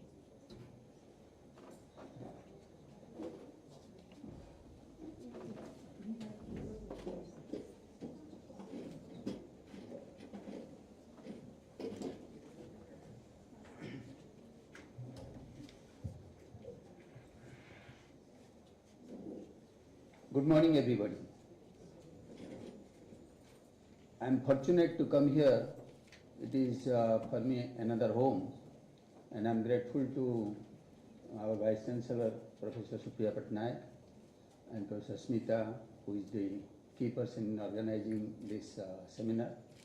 I also feel fortunate to meet many of my former colleagues and some young faces also. Registrar Madam is also here. I'm really fortunate with me in this panel Dr. Ravinder Behra, I consider him as a teacher for all of us because he is an academician, a bureaucrat, very sensitive, empathetic bureaucrat. Because these days you have to emphasize the empathetic part, and I have seen him from with my limited interactions, sir. There may be many more empathetic people, but I have come across only few people in higher echelon of bureaucracy that they are as sensitive, as pro people as he is. And he has been also very active, helping civil society, helping the growth, what we will be covering under SDGs. Thank you, sir, for coming here. Of course, that's the job of the university to thank you, but I consider it's a privilege for me. I'm also grateful to Sangeeta ma'am that she has been a bundle of vibrant energy in doing activities and which is very core to her heart. She could have been some other place, but she felt her place of work is the country, that is India, and where she is doing a lot of activities, and I have been fortunate to get associated with her for quite many years. When this invitation came to me that this conference is going to be held, I was just wondering that this area is so vast, and in fact Professor Syed at the beginning has already given a very good and brief picture of a very big area, that the complexities of the problems, and within that how you all have been maneuvering since at least 23 years now, starting from Millennium Development Goal to Sustainable Development Goal, the type of challenges which we are facing, and the way the future it looks like. So these are really very insightful things that we have got, and from there I will start my presentation, that how I am looking to the future and my experience in industry, in academia, and presently I am working at the grassroots level to see what is possible, because we may talk many things, policies can be made in a very big way, but what are the constraints and challenges we are facing at the ground level, that also I will be sharing here. So, next slide. What I have done, my presentation, I have divided into 4 parts. First one is I will give some introductory remark about this, very briefly about the SDGs and where India stands, because what Professor Syed explained is about the global level, and especially in India where we stand, because as you know we are such a huge population, that means large chunk of the world that we contribute in our country. So some part of it I will be sharing only to contextualize where we are. Then I will be having a very brief, a simple conceptual framework where I would like to discuss about the institutional part which we are talking, what is possible, what is not possible. Because probably it may look like I am a very pessimistic person now, although I don't believe in that. I am working at the grassroots level, I believe a lot of optimism is there. But the way things are, it is bringing a lot of pessimism for me, probably at my age now, I am 64 now. So that part I will be talking through this conceptual framework, where we stand today and what is possible. That's what Professor Syed was also explaining. And next I will be talking about school education, because I find that is the foundation on which everything will be built, because finally it is the people and the institution that they have to bring in these development goals and see that it is useful or implemented at the ground level. So because I am now working at the school level in our country, so I can understand and share my experiences, what is possible, what is not possible, then few concluding remarks. Now coming to the first part related to some of the introductory remarks. SDGs, as we know, Sustainable Development Goals, I divide them into 2 broad categories. 5 goals, very specifically, they are sector specific. Other 12 goals are integrative type. Which are those 5 goals? Health, education, water and sanitation, energy, industry and infrastructure. These 5 are very sector specific. All others, they are aggregating and operating at a more in a total picture that they bring in. Now if I go to against this background, these are the 17 goals where really India starts. I will not be going by goal, but I will give you very few simple indicators where it says where we are, the enormity of the problem. Now if you see today, I believe based on this one, it is almost impossible we are going to achieve sustainable development goal in 2030. The way we are going, the prediction is maybe another 100 years also will not achieve. That means there is some key problems are there. Those problems will be addressing in our institutions and the people. That part I will be discussing. Now, what are the things where we are today? More than 800 million people in India today, they are dependent on highly subsidized food grain. That means the basic amount of food which they require, they do not have the capability to earn. Okay. So that is the level at which we are working. So it can sum up many other things which will come. If 800 million people cannot have the ability to earn this one on their own livelihood, that's the big thing that we need to question. Second one, if you talk to the health part, very simple health part, 67% of children up to 5 years of age, 25% of men from 15 to 49 years, and 57% women from 15 to 49 years are anemic. So that is the health condition you can get. There are many other factors that I will not go into related to health. Next one. Now coming to education. In education, if you see, this is the latest report which has come. And another part before I go, let me share with you today, unfortunately, we do not have data to say where we stand. We do not collect reliable data. So that's why it is also questionable types of things. So whatever I am giving and presenting in front of you, whatever is published by the government and some credible private agencies, those are the data I am sharing with you. Now when you talk to this rural school education I am talking, because rural school education, that is almost more than 80% children they study in rural area in the schools.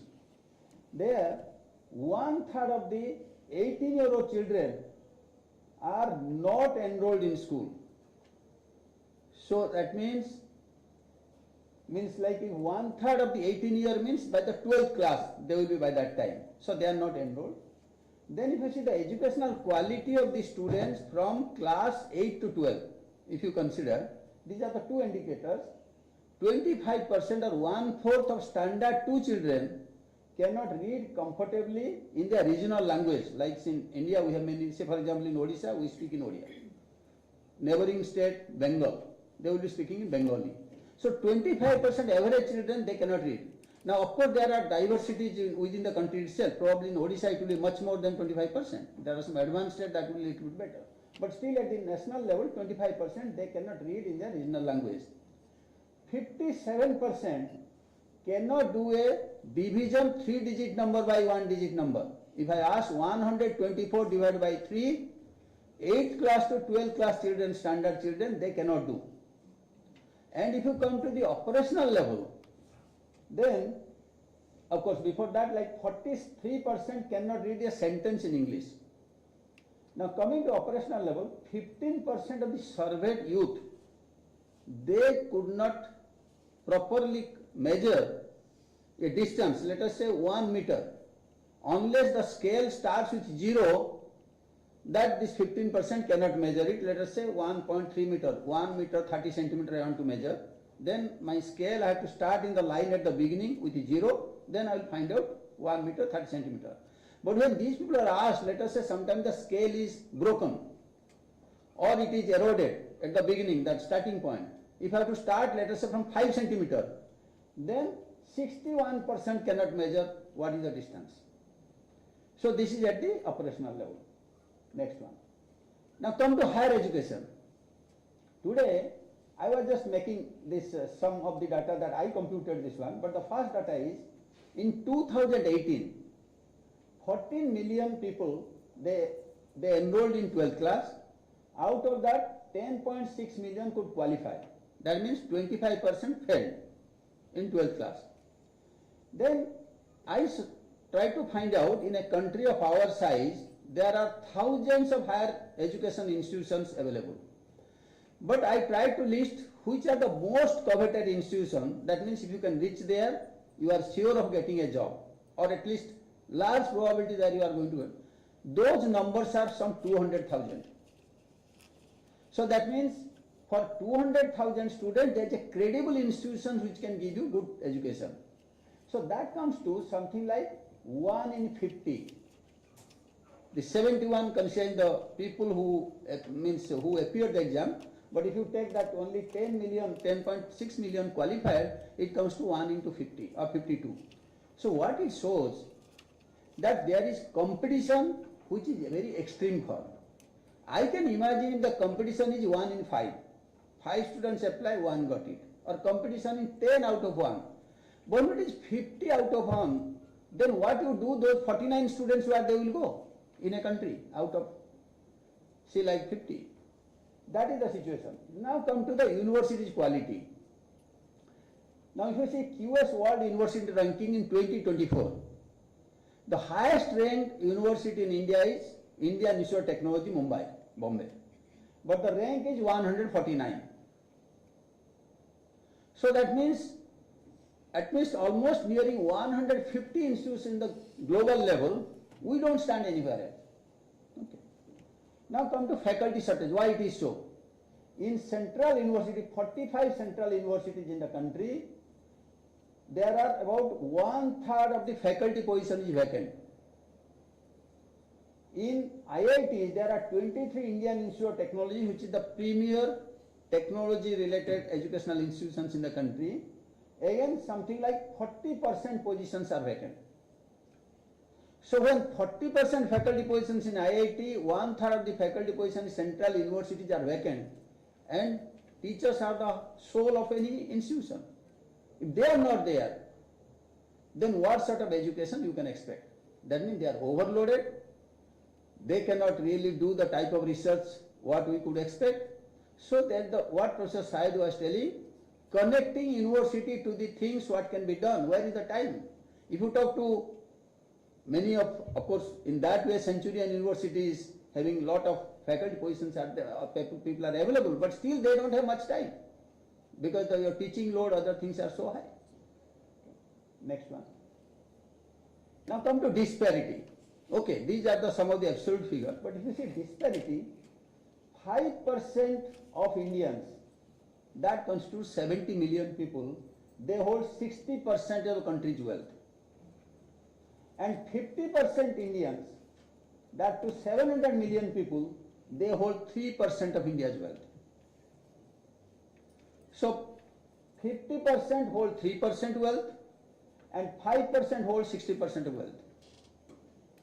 If this is the situation on which we are working, then you can imagine all these sustainable development goals what we are talking of, then it can be 200 years, 300 years, probably many more generations.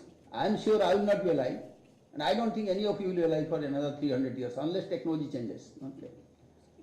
Now coming to some of the global benchmark. Okay, we can say all this data what I said is wrong. That is no good. We have to find out some good data for ourselves. But let us see, even global indicator also we can say same way. But nowhere within the top 100 we are available. We are all beyond 100 countries in the world. You take Human Development Index, 132 out of 191, Gender Development Index, Global Hunger Index, World Press Freedom Index, Human Freedom Index. We are nowhere within the top 100 countries of the world. But today we are the number 1 in population in the world. That's what we are. But we never reach anywhere within the top 100. Okay. Now, just to summarize what I am trying to say, there is a collapse of public education system both at school and university level. It has already collapsed. Creation of, so what it means, what it leads to, we are now creating socio-economically inappropriate manpower. That means the people who are coming out, they are not really effective. The type of challenges as a society we are facing, the type of challenges economically we are facing, of course politically, all other things also you can say. Next one, with this foundation if you start your work, where you will lead? That means, that is the reason of my pessimism. If we start working today, keep our house in order, possibly in another 30 years something good is likely to happen. But certainly not next 30 years. In your generation, all of you who are here, it will be very difficult. Now, increasing dependence on the private health system for perceptual high quality service. Now, public health system is also not coming up to our expectation. So then, What it leads to? Then you have to spend money, so it is increasing poverty, and we are leading to lot of misery. Okay. Next one. Extraction-based economic development in many parts of the country it is there. That means minerals that we are extracting. It is leading to environmental degradation, loss of livelihood of large number of people, and also social conflict. Then declining agriculture and other sector, which really has the potential and capacity to absorb lot of manpower for the employment purpose. It is distress migration is leading and increasing unemployment. Then perennially we face lot of natural calamities in different parts of the country, and we need to develop climate resilient strategies. Of course, action is going on, but we have to see how to make it more effective. Lack of emphasis to large scale local value addition, local market creation. We are going more for centralization. And jobless economic growth. If you see economic growth, or if somebody sees our stock market, the way they are performing, then this is the darling of investors all over the world. But the reality at the ground level is much different, and it is leading to disempowered individuals, communities, and local institutions. That is the state on which we are working today. Next one. Now with that, let me give you first a simple conceptual framework to analyze where we are and what we can do. Like many famous people in academia and industry, if I quote some 2-3 names, Peter Drucker, who is considered a father of like modern management, or the guru of management. Sumachar, who used to talk about appropriate technology, a development economist. Or if you talk in our country, very noted and respected by all of us, Dr. B.R. Ambedkar. All these people, if you see. Could you please wind up? Yeah, in 2-3 minutes. So these are the people, if you see, everybody says the role of the institutions, what they can do. So what we are saying, eventually individuals, that their development is necessary, they have to work. But individuals and institutions work together with the resources available in an uncertain environment. But this can happen only if we are working in an environment where disparity is much less. It will be more effective. Now go to the next slide. What is really happening in India? The first one is, there are 2 such diagrams that are made. The top one, resources, institutions, individuals, that is for the elites or the powerful people in the society. For them, there are resources are huge in their disposal. There are few institutions which they are like big corporates, and there are few individuals at that upper level. Bottom, there are plenty with whom resources are little, which I was talking of 50%, there is 5%. Institutions are many. It can be family, it can be community, it can be other institutions who are working, and huge number of individuals. Now all that group and this group, they are working together so that the resources from the bottom is going up to the top, very little is coming from the top to the bottom, and that is the crisis on which we are working. Now how to break such a situation? The next one. Now what I would say, to realize goals, SDGs in this case, we need all the stakeholders having the right power, those who have the power to influence and the interest what they are having, they should be aligned, and we have to present empowered service users. We have to bring in that service users must be empowered. And empowerment starts first from the economic dimension. All other things, whatever we may say, but first is economic part we have to bring in. And sustainable livelihood security can come from employment and entrepreneurship. And employment and entrepreneurship can only come from high quality school education, university education. So the key issue is how to provide high quality school education and in a environment with resource constraint, ineffective public system. That, see, our resources are constrained and we have an ineffective system. Then the next one, another 2-3 minutes, madam. But for doing that one, we need to be very clear what is our objective, operational objective of education. Now these are the 3 things I am saying on which I am now working. For me, operational objective is that if somebody is studying for 12 years, 13 years in any educational institution, he or she must be economically viable. That means sustainable livelihood security can come, and that can come only from employability. He or she should be employable or can start an enterprise. Second one is the child during that study or the student during the period of study must be socially accountable. must be accepting the diversity in all forms and responsible global citizenship. And third one, he or she should be having right attitude throughout his or her life. He or she must adopt ecologically sustainable behavior. Next one. Now, keeping that idea, what I am saying, the school education, if you can see, I have divided into two parts. One is what is happening inside school, what is happening outside school. Inside school, that there are some control it is there, but it is also ineffectively managed in many of our private schools and many public government many private schools in the cities and most of the government schools in the rural area.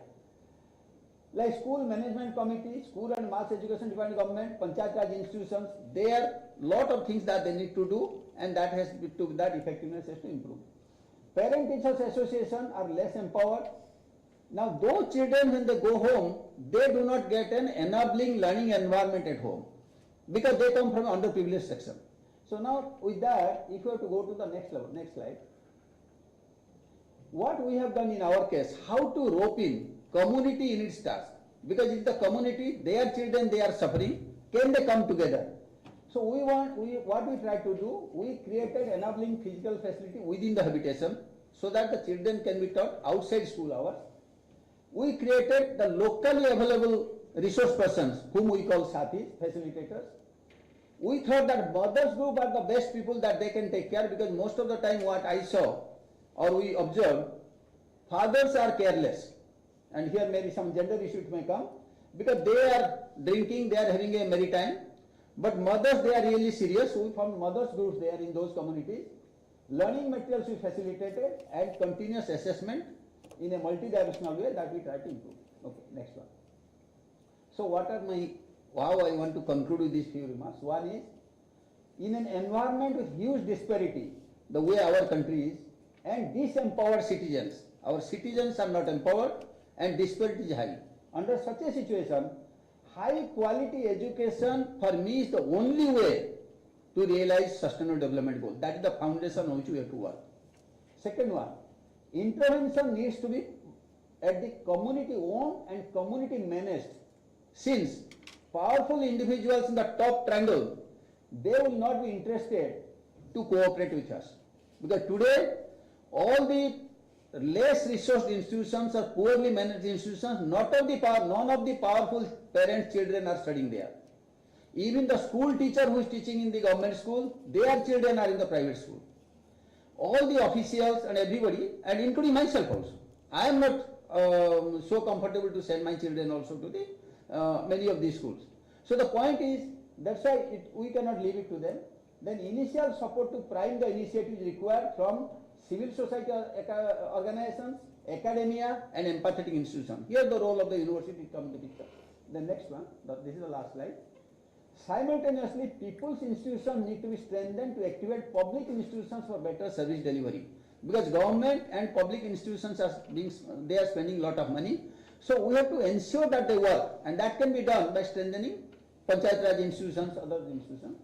Then promotion of, and that is also not enough, because we can also regress. Today what is happening in our country, unnecessary issues which are not affecting us, they are diverting our attention. But key issues we are forgetting, employment, education, health, those things we are forgetting. But that is because most of our people have not understood what the constitutional provisions are.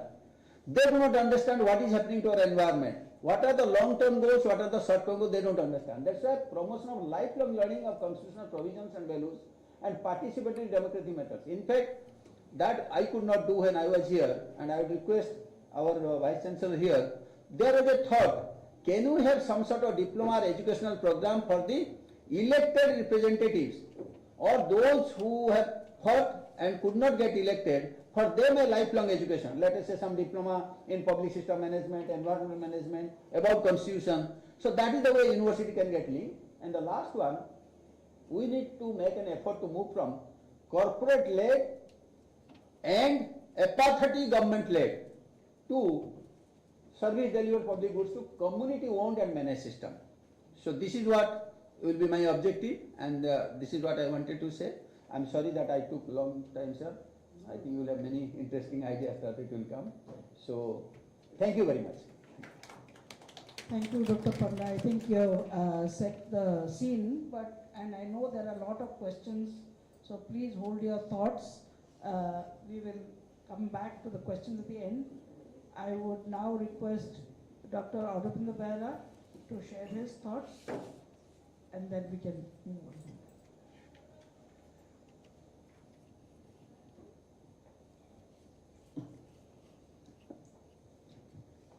Thank you very much, Vice Chancellor, Centurion University, and thank all of you, this university community, and especially again the Vice Chancellor, for giving me an opportunity to share some of my thoughts on SDGs with the learned participants here. But the problem is, just before me, Professor Haribandhu Panda spoke, and I was listening to him very carefully. The problem is that I almost entirely agree with him, and what I would be saying is may be partly repetition of what he said, and I can't really add much, but Professor Shahid,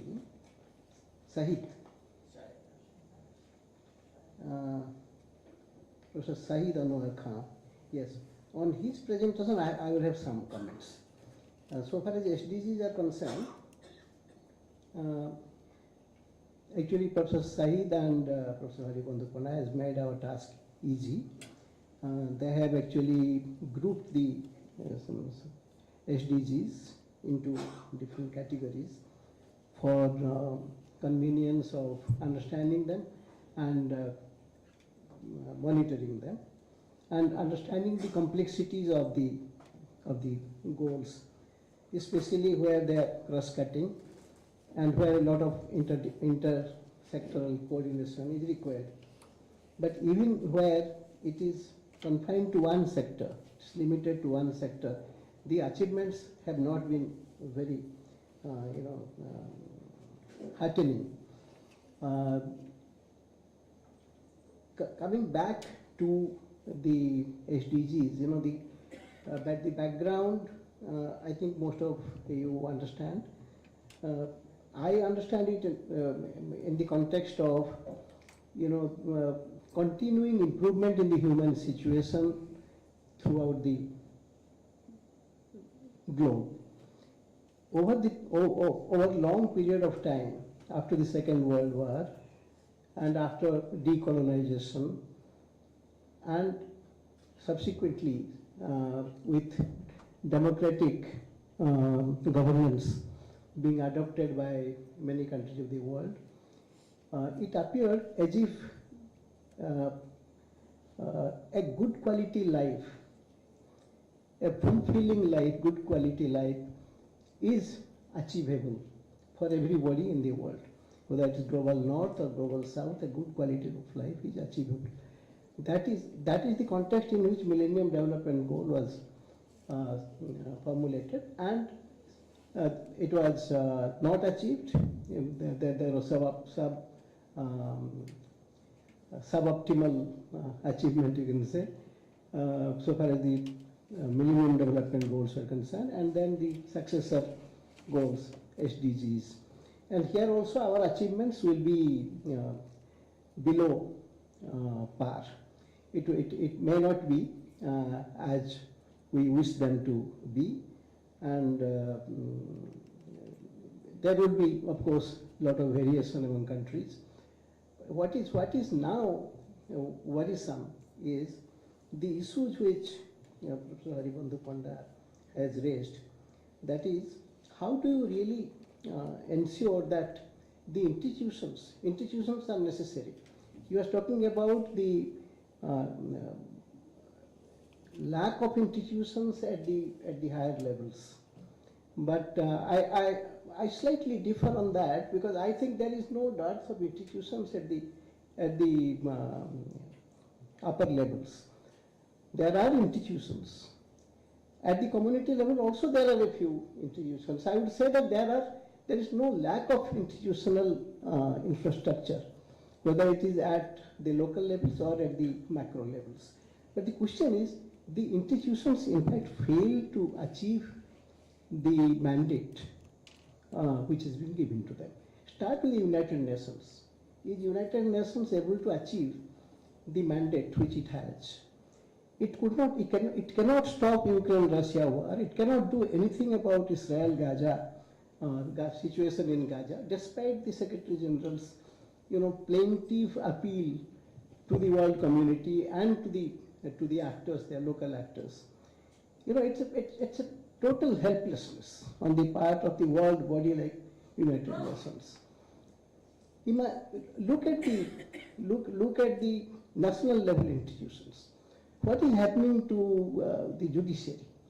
What is happening to the executive, which is supposed to be neutral, which is supposed to be apolitical, which is supposed to be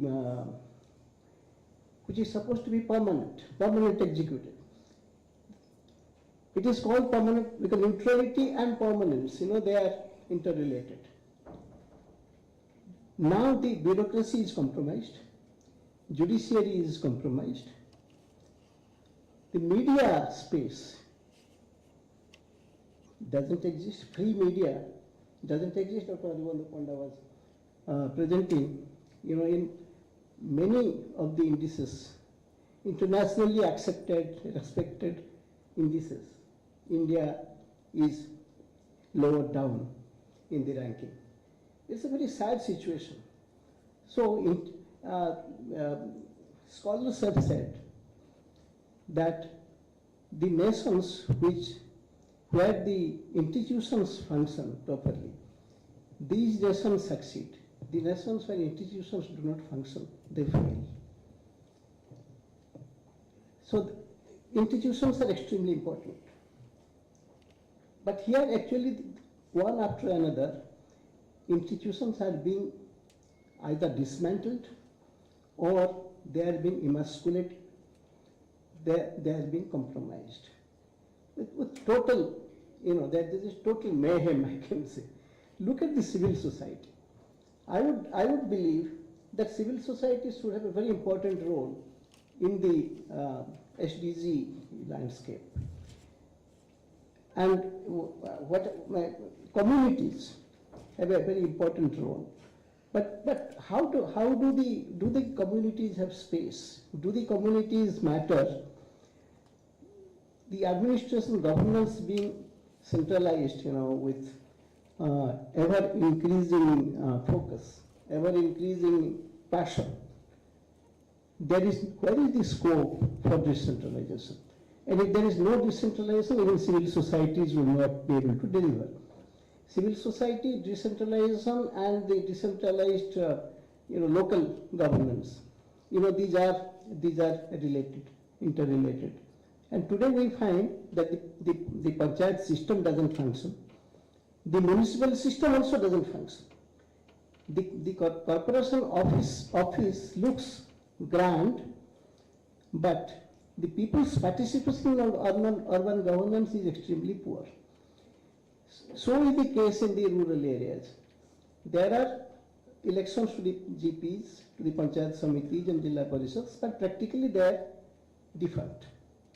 Because the state level authorities, they don't want to share power. They don't want to devolve power. There is no devolution of power, function, the personnel and functions. There is no devolution. Civil society is being strangulated. They are increasingly becoming, incapable of addressing various issues they would like to address. Universities, what is happening in the universities? Even university, the right to speak is being constricted, even in the university premises. I don't have to give you examples. So under such circumstances, how do you really think of an institutional mechanism for enabling the countries or the states to achieve SDGs. The Professor Said said at one, I think in his presentation, at one place he said, right to ad hoc cultural centers, etc., etc. He was, academia, professionals and industry. He doesn't talk about community. I think that is a gap which Dr. Haribandhu Panda has tried to fill up. I think communities are important and we'll have to strengthen communities, because we can't depend entirely on the market or entirely on the state. And India, historically and civilizationally, India has been a community-oriented nation. The community processes, community life, community institutions, all these are flourishing in India. That is why India has had such a civilizational, heritage. But today the community is being ignored. And it is the fiat of a central authority which matters. So that is the biggest problem.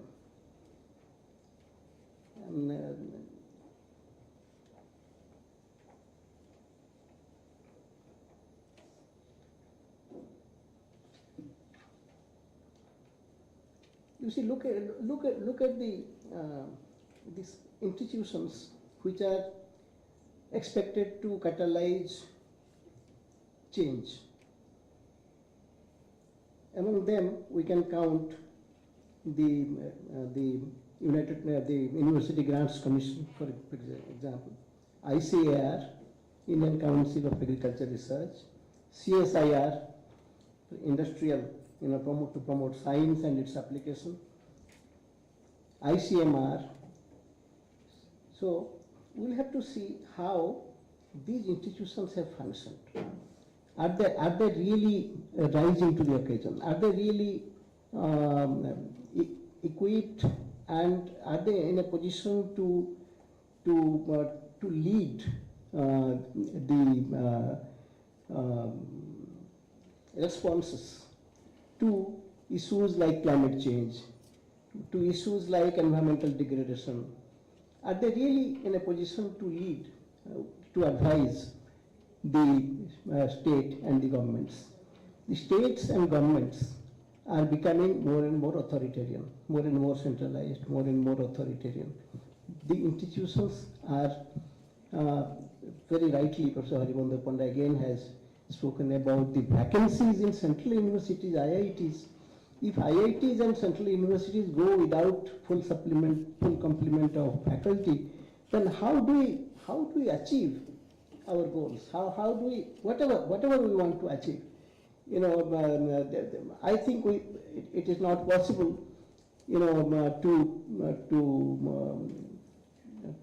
to even, think of achieving substantially the goals, any goals that we set for ourselves, let alone the SDGs.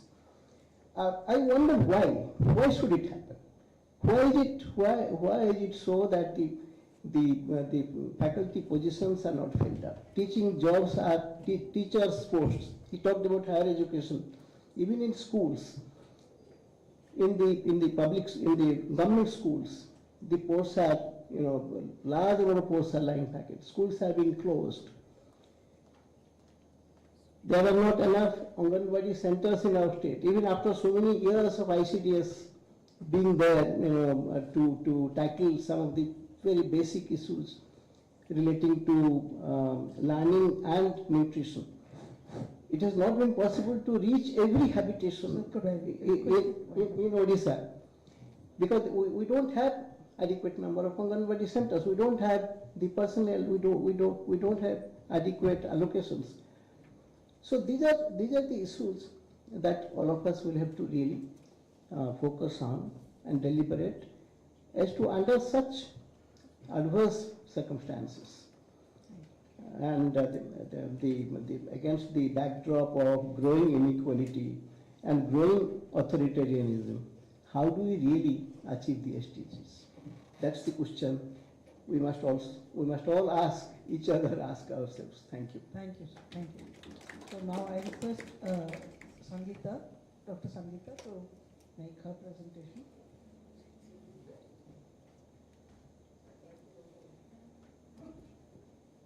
I think I'd like to have this a little more interactive, yes? So I'm going to give the mic to some of the students or persons, whoever wants to circulate. And move this a little bit more into something more dynamic, yeah? So not just one way, but please interact. So in my work on the ground, and I work heavily in the grassroots, right? We are involved in a lot of alliances at the global level, at the national level, at the state level. And a few things have become, surprisingly clear to us about what is not known. So I wanted to throw out some questions here because I really understood in my work how little I knew of what was happening on the top, yeah, in terms of development. And I wanted to know how many of us here, in looking at sustainable development goals, especially 1, 5, and 16, are sort of aware of what's going on, and to see if my ignorance is common or if it is just us, right? So the first thing I want to understand is how many of you here are aware of SDGs 1 and 5? Just respond. Everyone. 16. SDG 16. Can somebody tell me a little bit about SDG 16? Yeah? Anyone? So, when I was looking at SDG 16, I realized this is where our work lies, and it is, and the development of institutions focusing on sustainable development. So institutions, yes, institutional development. And I realized this is where a lot of our work lies, and I wasn't really aware of SDG 16, how important it is, When I talk to other people about it also, they weren't too aware, yeah? So it's astonishing that one of the most important SDGs barely gets any attention, yeah? And this is especially about development of institutions at the grassroots, yeah? So we are now building lots of alliances around grassroots organizations and bringing the grassroots voice from the bottom into global discussions through an institution called the Vairo Commission, which is in 44 countries, which brings grassroots leaders into the UN for decision making. So they're very much part of UN decision making processes at UN Women level, UN Habitat level.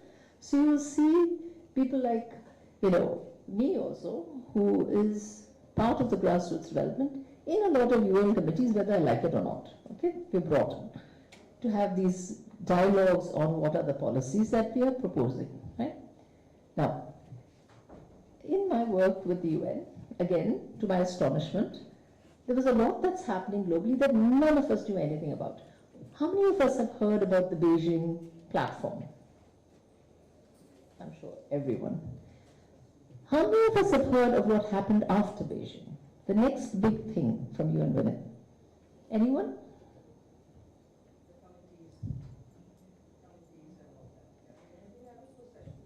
So, has anyone heard about generation equality? UN Women's biggest program after Beijing. I hadn't. I had no idea till I was asked to evaluate it. And I'm like, what is this?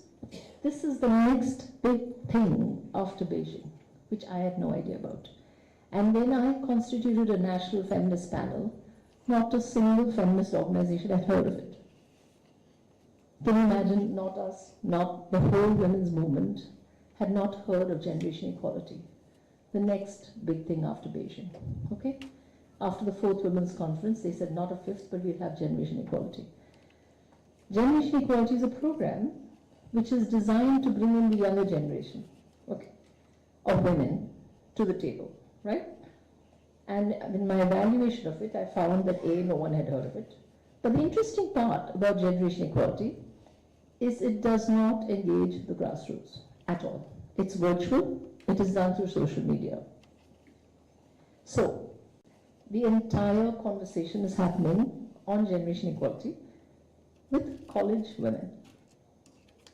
Some young college women, and some professional institutions. That's it. No grassroots engagement. Okay?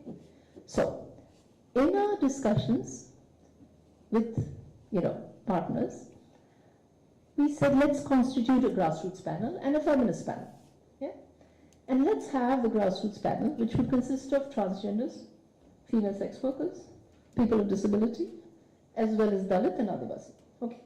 All groups of various marginalized communities come together and evaluate what generation equality's goals are. Okay?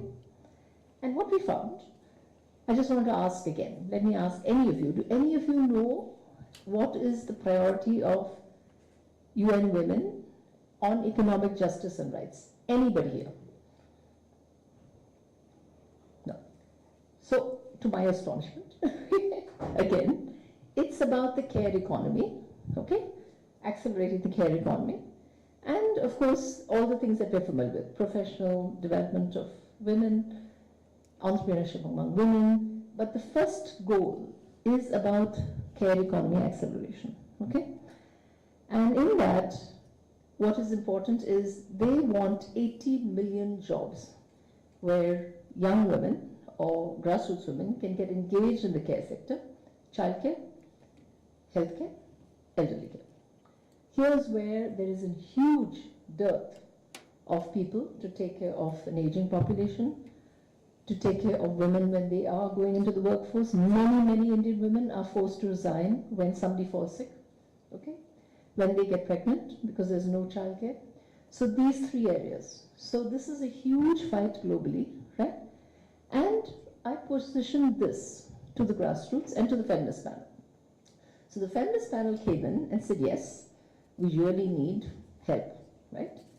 We need these, we need people, we need institutions who can take care of our children, who can take care of our elderly, who can take care of our sick while we work, right? Now, when you talk to the grassroots, they're the ones who will be filling these positions. They were talking about two things. Yes, we can go into other people's homes, and you saw what some of these presentations are. But where is the protection, right?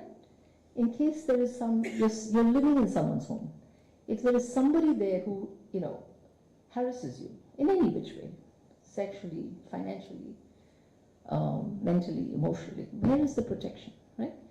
So we decided we would try to create a care economy pilot, yeah, where we would bring in LabourNet, yeah, to mobilize, bringing in feminist lawyers to see if there's any protection that can be given, bringing in, organizations that could help us get ASI, social services, social security for these institutions, and there is no such thing, no?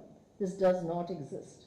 So the current situations, you have a lot of healthcare providers of, what are called paramedical professionals, right? Who are basically glorified domestic workers working with healthcare, but they're really not given any social security, right? So we are trying to create this at the grassroots, and there are really interesting innovations emerging, okay, for this particular space, right? So, coming back to, my recommendations, and I will keep it simple, is that what we need desperately right now is a lot more collaboration, like the ones that we are seeing with Centurion, yes, university, like the ones we see with IDS, like the ones we see with Development Planning Unit, University College London. Institutions like yours who are much more open to collaboration and to development with civil society partnerships, yeah? Where some of these things that we're doing on the ground, some of these things that we're doing with the UN can come into academia, yeah? So that the rest of us, when we find out about it, we're not surprised, right? When the Fourth World Conference happened, everyone knew. Why is it that no one knows what's going on right now, yeah, with UN Women? This is where the role, I think, of academia becomes really critical, yeah? A lot of the innovations happening on the ground, like with the care pilots, the care accelerators that's going on. Centurion and other universities and academia needs to have a lot more, exposure of its students to these processes so that people like us, professionals, can be better equipped, right? So we would know about it, otherwise we don't know. Okay? Second, and the last thing, is there is really a need for an intersectional and an intergenerational approach at the community level. Okay? We're working on that, and it is very difficult. Okay? And I'll give you a small example, and I'm ending this presentation after that. With UN Women, we created this intergenerational, intersectional dialogue on UN Women's priorities. And we had some astonishing results. Women of disability stood up and said, our biggest perpetrators of violence, we're talking about violence, we're talking about economic justice. Our biggest perpetrators of violence are older women who force hysterectomies on us at a very young age. Right? We come out of age and we realize we cannot have children. And we had no choice in that matter. Right? So the kind of information that comes when you allow intersectionality, right, to come into play at a dialogue and policy level is very different than when you do not have it. Okay? Female sex workers said, when we go and we register a complaint of rape in a police station, they don't take you seriously. They don't even register. They said, that's your profession. Right? So if you happen to be gang raped, isn't that what you do for a living? Right? So the kind of things that come out when you use these approaches at the grassroots are going to bring out very different results for the policies. This is our recommendations when it went into the UN Women. This is what's happening. Where are your violence policies reflecting all this? None of it reflects it. Right? So, just to reiterate Professor Haribandhu's recommendation, and to add to it, there is a great deal of need for investment in the grassroots. Okay? And this investment needs multiple forms, investment in the institutions, but investment in the knowledge being harvested from these institutions through collaboration with institutions like Centurion and others, right? This is of importance. And investment in the form of dialogues with grassroots panelists, right? And with feminists, right? And activists at various levels, yeah? Local, national, and international. Thank you.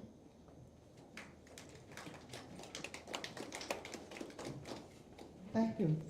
Thank you, Dr. Sangeeta. That was a, yes, we have just about 15 minutes time, 20 minutes time actually, to have some questions. And I'd just like to say these are two of them while focusing on one area. This was a completely different presentation, and I think that's what makes it really amazing and fantastic to actually open this forum up to any kind of questions or discussions or, furthering the ideas. So to start the ball rolling, I think you stopped short of saying, and I would like to tell you, Sangeeta, is that how do we take some of the grassroots lessons and actually incorporate it within our teaching, because I keep on saying that unless we address the SDGs in all our curriculum, across all disciplines, nothing is going to happen. Because like you said, how many of people know things about some of the issues that you face? I was not aware of them. So I think it's wonderful that we have this forum, and to start with, we work very closely with Rebecca Crawley, and we are trying to bring in some of those experiences. We have her presenting a paper, but we also have another very fantastic example of where we are working with one NGO here called Swasth Swaraj, and they are actually training local people, local young women for the care industry, and they're actually trying to make it formalized. So we actually provide the degree. So we do the assessments and we provide the degrees, and so that's something that's happening. But I think it's just very small initiatives. And what you're saying is, and what all of you are saying is that how do we, these institutions are there, how do we strengthen them? How is it that we take some of these issues and incorporate it within the higher education institution? How do we engage more closely with communities? I think all those are points that we think. So I don't want to talk anymore. I will leave the floor if anybody would like to suggest it or ask any questions of the panel. Anybody? Anybody? Yes.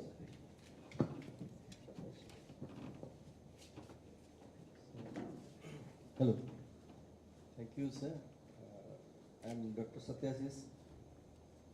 My question, because I have heard about all the discussions and everything, and I got some questions that I know Haribandhu sir from so many years, and I know, and sir has suggested about the Indian related statistics and given. And sir, this is one of my question is that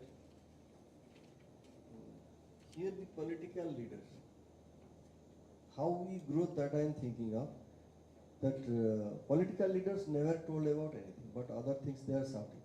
Then how we relate and how we told, tell these political leaders that they should tell that institutions do this SDG thing, so that I have, last time I have gone to KV school, then I have seen that they have integrated this SDGs as a chapter in their 10th standard and all. But in other schools, I have not seen. These are the English medium schools and our general, our state schools also. There is no SDG, nowhere it is out talk about this SDGs. But UN sets a goal that we have to do by 2030. There is, like you told, that 5 and 50%, like there is a huge gap is there. How we solve this? That is my question. Then I'll ask another two questions to Sir and Madams.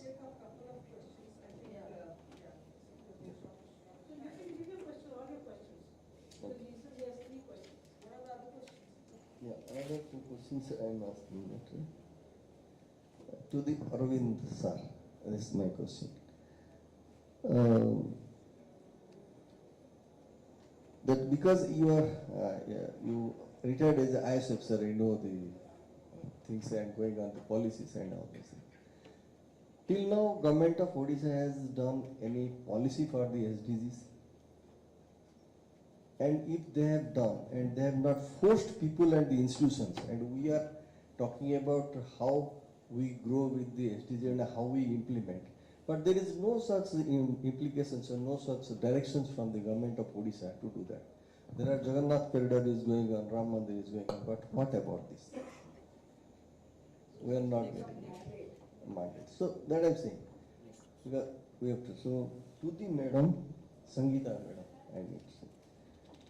So madam has given very interesting thing about the sex workers and all those things. So I was also trying, because we are doing also, that is qualification norms for the skill courses, so training courses we are developing for Indian government and all. So here I want to ask this, can we develop a course for this sex education and other peoples? And we are talking about the UN, you have given an example of a UN women's and all. So can we take that case studies to the Indian women, and particularly those who are in the rural and village sites? And another thing is that you told that in the houses, those who are working, who will give the protection? This is a very difficult one, and how we solve it? That is my question. Thank you, madam.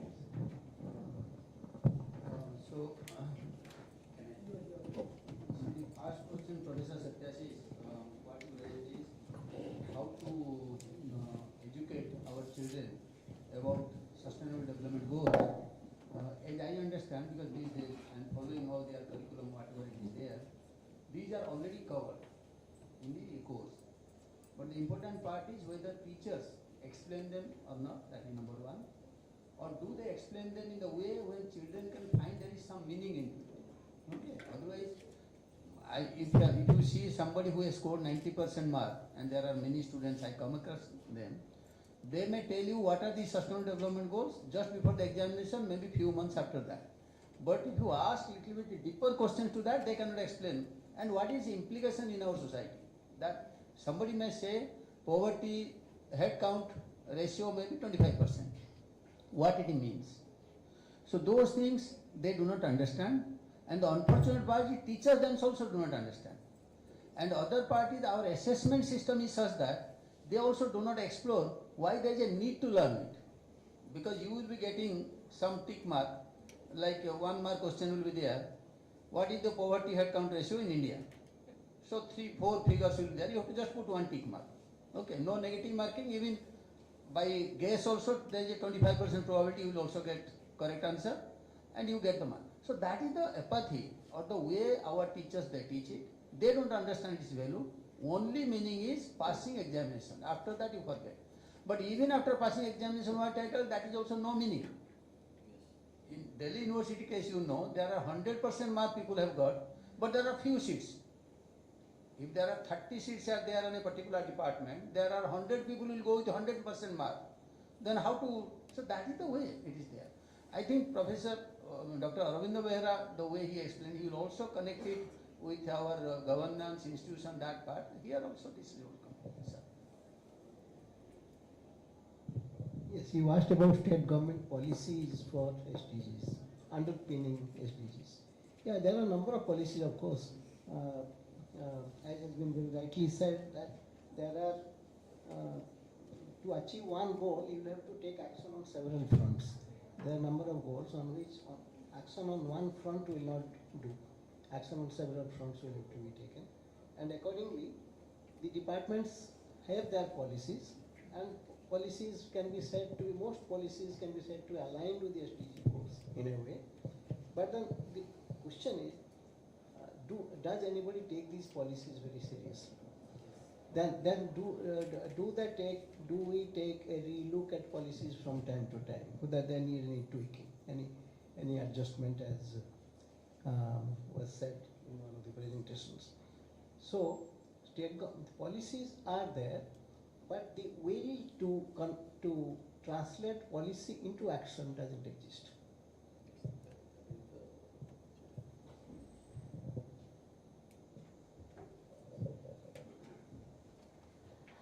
So to answer the question about, the care economy, right?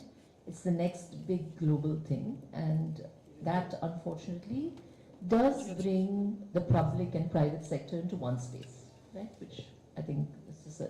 Shahid was talking about, where there's no protection and there's no privacy for the caregiver, whether it's healthcare or childcare or elderly care. The woman usually, sometimes it's men also, live in the house and they are available 24/7. Yeah.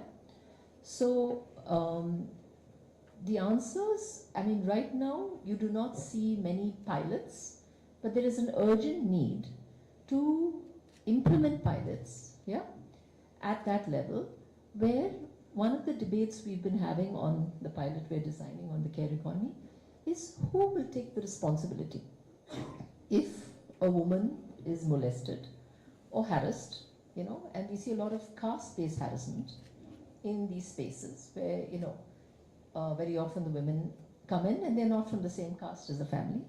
And in terms of food, yeah, in terms of access to toilets, space, right? All this is very caste determined in our, households. So where do we locate responsibility for this, right? That was the dialogue. Should it be with a union of care workers? Should it be with us, since we're initiating it? Should it be with the hospital, who is doing the certification and placement? Should it be with the family?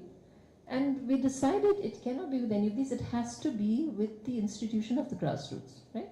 So we are taking women from a federation, so the location would be there. But they have to be trained, right, on their rights. They have to be trained and linked to legal services, right? So these are things that need to also happen in order to actually locate responsibility, yeah? Especially for the informal sector. Thank you all of you. I think there's one more question there.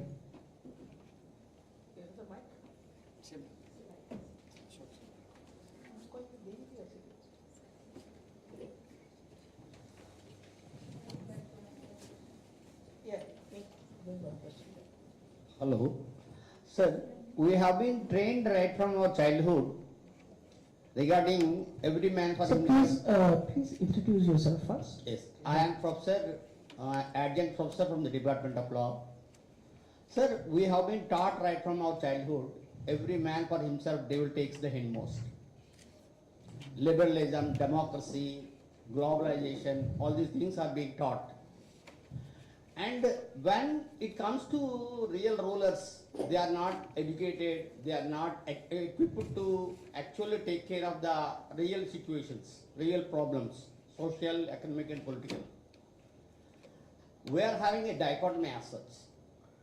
And even now we are being educated by West as such, not by Indian. I am not coming from the angle of Hindutva as such.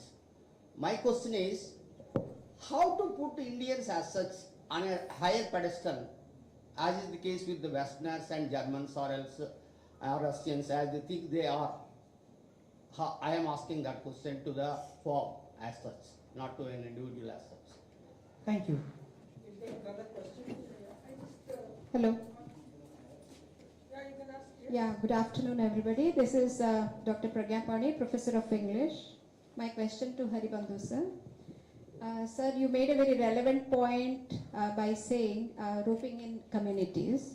I would like to know what differences or impact you have noticed after implementing the Sathi model.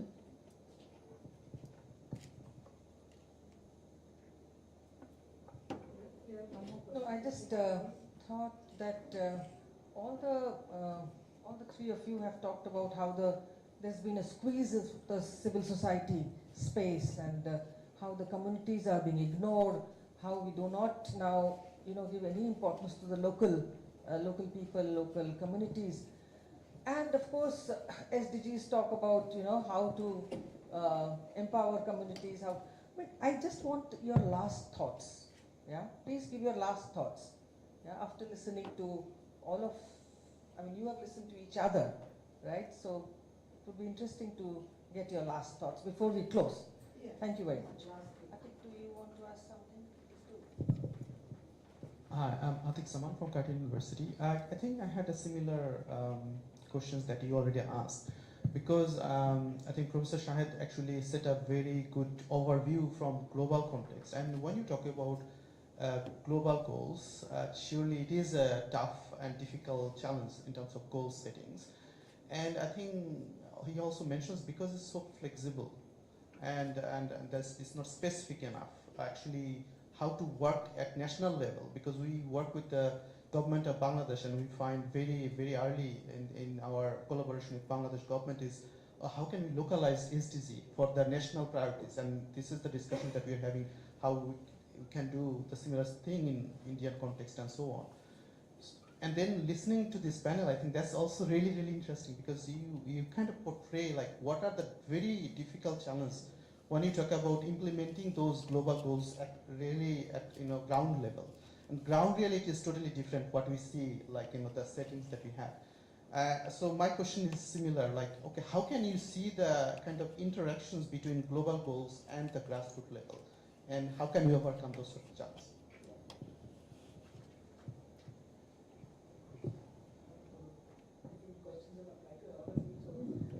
I have a question also.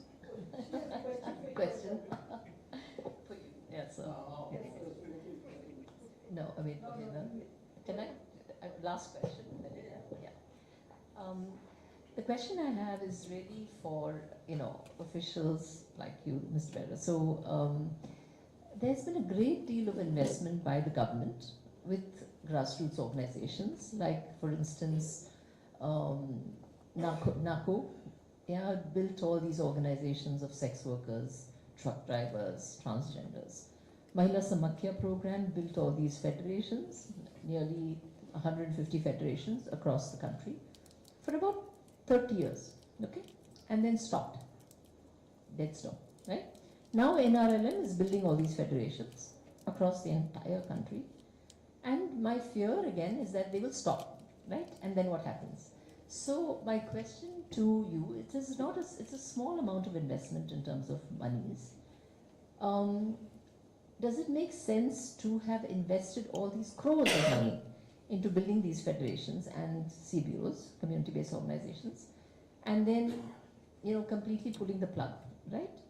And what happens to these institutions when something like this happens?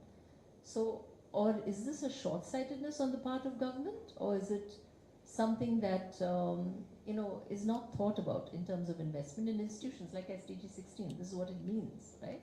Investment in the grassroots. So why is this not continuing? Yeah, very interesting questions it came. First one is from our law faculty. Regarding that, of course you say that you are not a Hindutva preacher here, that's a good preface to this one. See, but my point is, which we were discussing briefly just now with Dr. Vera, why we should be like Vishwaguru or in a high pedestal? We all want to be the same pedestal, okay? Of course, same pedestal does not mean we all are same. I have certain type of knowledge, you have certain type of knowledge. I don't say that knowledge in legal profession is inferior or less important than a knowledge in maybe in civil society management or in engineering or in medicine for that matter. So the point is, we need to change the way of our thinking. Means what really we want. At the end, the core of it, what I would connect here with Professor Atik, like what he said, this SDG is not specific, and under that situation, how to work with it. My question is, forget all these SDGs. If you read the preamble of Indian Constitution, I am sure in all the constitutions will be there. These SDGs are there in some form. When we talk of justice, liberty, equality, fraternity, dignity, all these things are there in the first one paragraph. It is there. These are all elaboration. Do we really feel distressed, unhappy when I walk in the streets of Odisha, on the street of any city, when there are beggars, there are young children, most of the time you see the girls with their young mothers, they will all begging, and people do not have space to live. And with hunger, hospital, you just go and see there's such a big queue. Forget about the details. These are all appearing inside, just outside. And what Sangeeta madam also said, like we know how our own people are exploited by their own kith and kin. That is the number is also very high, this one. So we don't have to go for SDGs. We have to only see whatever indicator is there. Can we take out what we call maybe poverty? We are all struggling. What is that meaning of poverty? Forget those things, whether it is $2 per day, whether it is $0.50 per day, but a dignity of living. That's what we are saying. Now, another point like the Sathi model, which are very specific to from Pragyama. See, I would say, maybe it is sometimes you will say, I am a believer in something, that's what I am saying. Yes, I believe in participatory democracy, I believe in decentralization, I believe community orientation, but my experience has been tremendous, so positive. Now I am thinking at this age, why I did not start my career only for primary education. And that is a very late stage learning for me. And especially with primary education, who are the people it will help? And I had a very chance meeting with our very honorable Dr. APJ Abdul Kalam, who was President of India. Very one-to-one meeting, like 5-10 people were there, with one of my another mentor, Dr. Varghese Surya, with him that meeting was there. He told, in India, if there are two persons who can really help to come out of where we are, it is mother and the school teacher. These are the two things you must have. Why the school teacher? Because at that stage you only enhance their, means the lot of attitudinal things it comes there, that you say. And mother, that is what my experience, that is again very context specific. The area in which I am working, in South Odisha, large tribal population is there, something like nearly 1/4, but in those districts if you see something more than 50%, which Dr. Vera knows much better than me. There, every other day, men come drunk. It's a small house, limited resources, violence inside home. What these children can study there? We found out mothers, they are ready to take care. That's why in the past day we said, it will be mothers committee which will take it forward. And they are exceptionally, and we are very happy with the way they are doing. In fact, few days ago, about 58 children they appeared in others Vidyalaya entrance exams there, we are expecting almost everybody will clear. Because within 4 to 5 years time we could achieve great specific competency. That we could do. But there are a lot of institutional issues on which we are struggling. So that is the other part. And of course, my last thought I can tell at the end related to civil society thinking space. Okay, my last thought is there is no other way excepting strengthening civil society, whether government helps or does not help. Corporate certainly will not help, they have their own agenda. It is for our own survival we have to do. So we have to decide whether we want to survive or we don't want to survive. That is the only.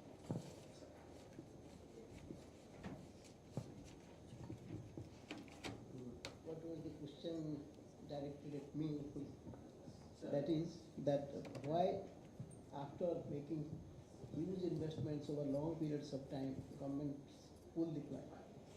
You know, this is the question I have also asked myself. Hopefully, you know, this is exactly what happens in government. You know, they would go 3/4 of the distance, and when the goal is near, they will plug, you know, pull the plug. You know, why this happens is, first of all, every new dispensation wants to leave its own imprint on governance. You know, they don't see actually what is good in whatever has happened so far and carry forward the legacy. You know, that is not something which comes naturally to successive governments.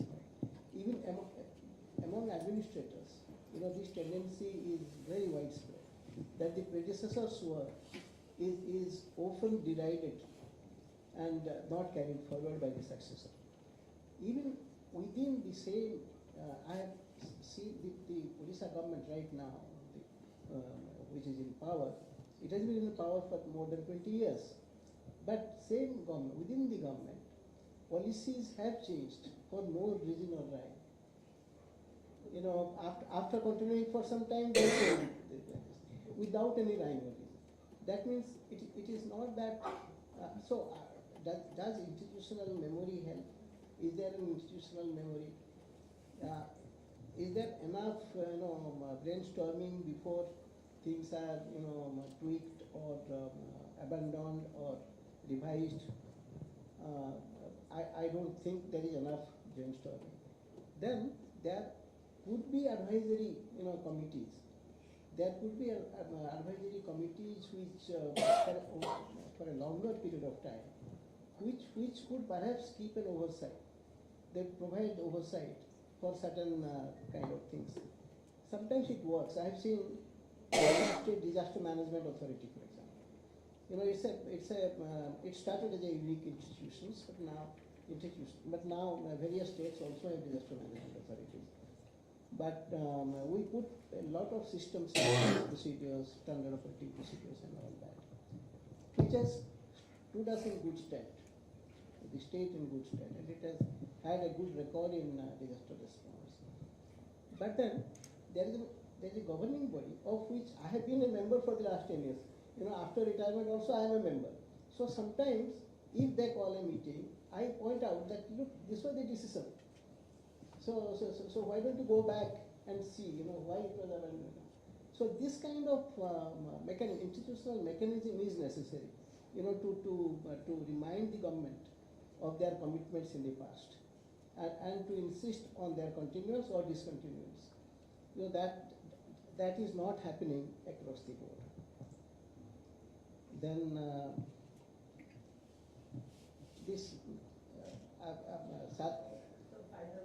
how to put some final thoughts. Final thoughts. What do I say as a final thought? In fact, how to put India, just I entirely agree with you, with Professor Haribandhu Panda, that we don't need to compare ourselves with any other country. India is uniquely placed in the world. It has the largest population. It has a civilizational base which many developed countries don't have. So we can be self-assured. We can with self-confidence, and at the same time, whatever we are there is no dearth of rhetoric. So if I say that it has to be inclusive, the inequality will have to be reduced and all that, this rhetoric also is quite common. We hear them every day from political leaders, but they don't really believe in it. So there is a huge gap between rhetoric and reality. So that can be, the rulers can be put in their place only by the youth. Only by the youth. And the youth really starts with primary education.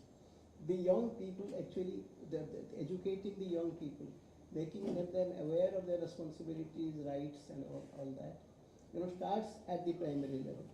Recently I was listening to a BBC debate with Nobel laureates, the Nobel Prize winners of the current year. And all of them said, this last kind of, as you were asking, what is your last thought? So the last thought, all the Nobel laureates said, 7 or 8 Nobel laureates were there. They said, we like to go back to high schools. We like to go back to high schools and talk to high school students. But they stopped at that. Nobel laureates coming and talking to high school students once in a blue moon, that also may not help. But at least they showed their sincerity in taking certain ideas and taking certain,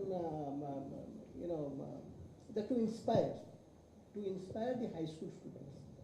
And I agree with Professor Haribandhu Panda that something like this mothers' committees, women, you see, a lot of women empowerment is taking place, so-called women empowerment. But then we have again, there is a huge gap between rhetoric and reality. How do we make the women's empowerment really meaningful for societal changes and not for political purposes? So all this actually we'll have to start again with the constitution maybe. Make the constitution a constant friend and companion. The constitutional values, constitutional responsibilities, constitutional provisions, they have to be constantly drilled into the minds of the youngsters, so that they grow up with certain values which are eroding very fast. And once we are on the, once we've started backsliding, the collapse will be inevitable. So before that happens, the rot has to be stepped, and that has to be done in hundreds of schools, primary schools, hundreds of high schools and colleges and universities. Thank you.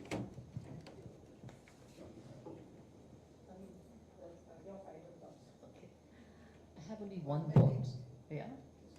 One thought. Sure. See, Global South Nexus. Okay? The thought is this: we are doing incredible pilots no one knows about. Okay? Except civil society. What is use? Right? So you have something like this, Global South Nexus. The only way in which the grassroots and this voice and the innovations that are happening, whether it's the intergenerational dialogues and agency we're doing, or whether it's the care economy pilots, any of this that can come out to the front is through deepening this collaboration. Yeah? Deepening the collaboration, working together, right? Now I'm doing work on the ground and I really don't want to write about it. That's your job, right? That's the job of academia, yeah? I need to focus on the ground. We as practitioners want that focus, and we really want somebody who's doing the evidence building, thinking and policy to be a job of somebody else, okay? Now right now I'm doing 3 jobs. Writing about it, I'm in policy dialogues, I'm doing the work on the, it's too much, right? So deepening the collaboration and taking this Global South Nexus really seriously is what I recommend. Yeah. Thank you. So this is the first session. We now break for lunch, and we'll come back at 2:30. It's 1:40. It's 1:40. Yeah. 2:30. That's what. 2:30. We'll be back here. Just to say that the lunch is organized. Yeah. I'll announce. You'll announce. Thank you. Thank you, ma'am. Yeah, before we proceed for lunch, I would request my student volunteers to help our Honorable VC Ma'am to present a sapling to all the panelist members as a token of love and respect and witnessing the sustainable development goals followed by Centurion University of Technology and Management.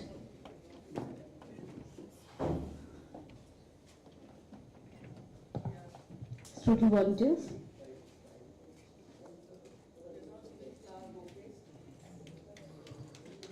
So for Dr. Henrik, no plastics.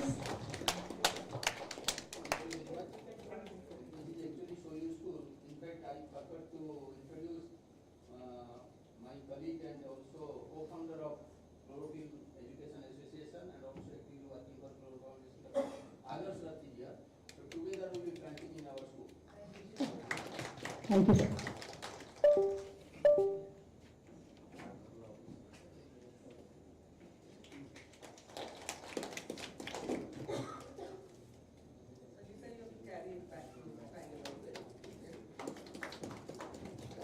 Thank you. Thank you. I would like to thank Professor Sahib who being present throughout the session and having a wonderful presentation on his keynote session. As we move ahead with the lunch, which is arranged near swimming pool, before that we religiously follow in Centurion University for any session for a group photo session. So I would request all the panelists and the revered guests of today's event to come to the stage for a group photo session.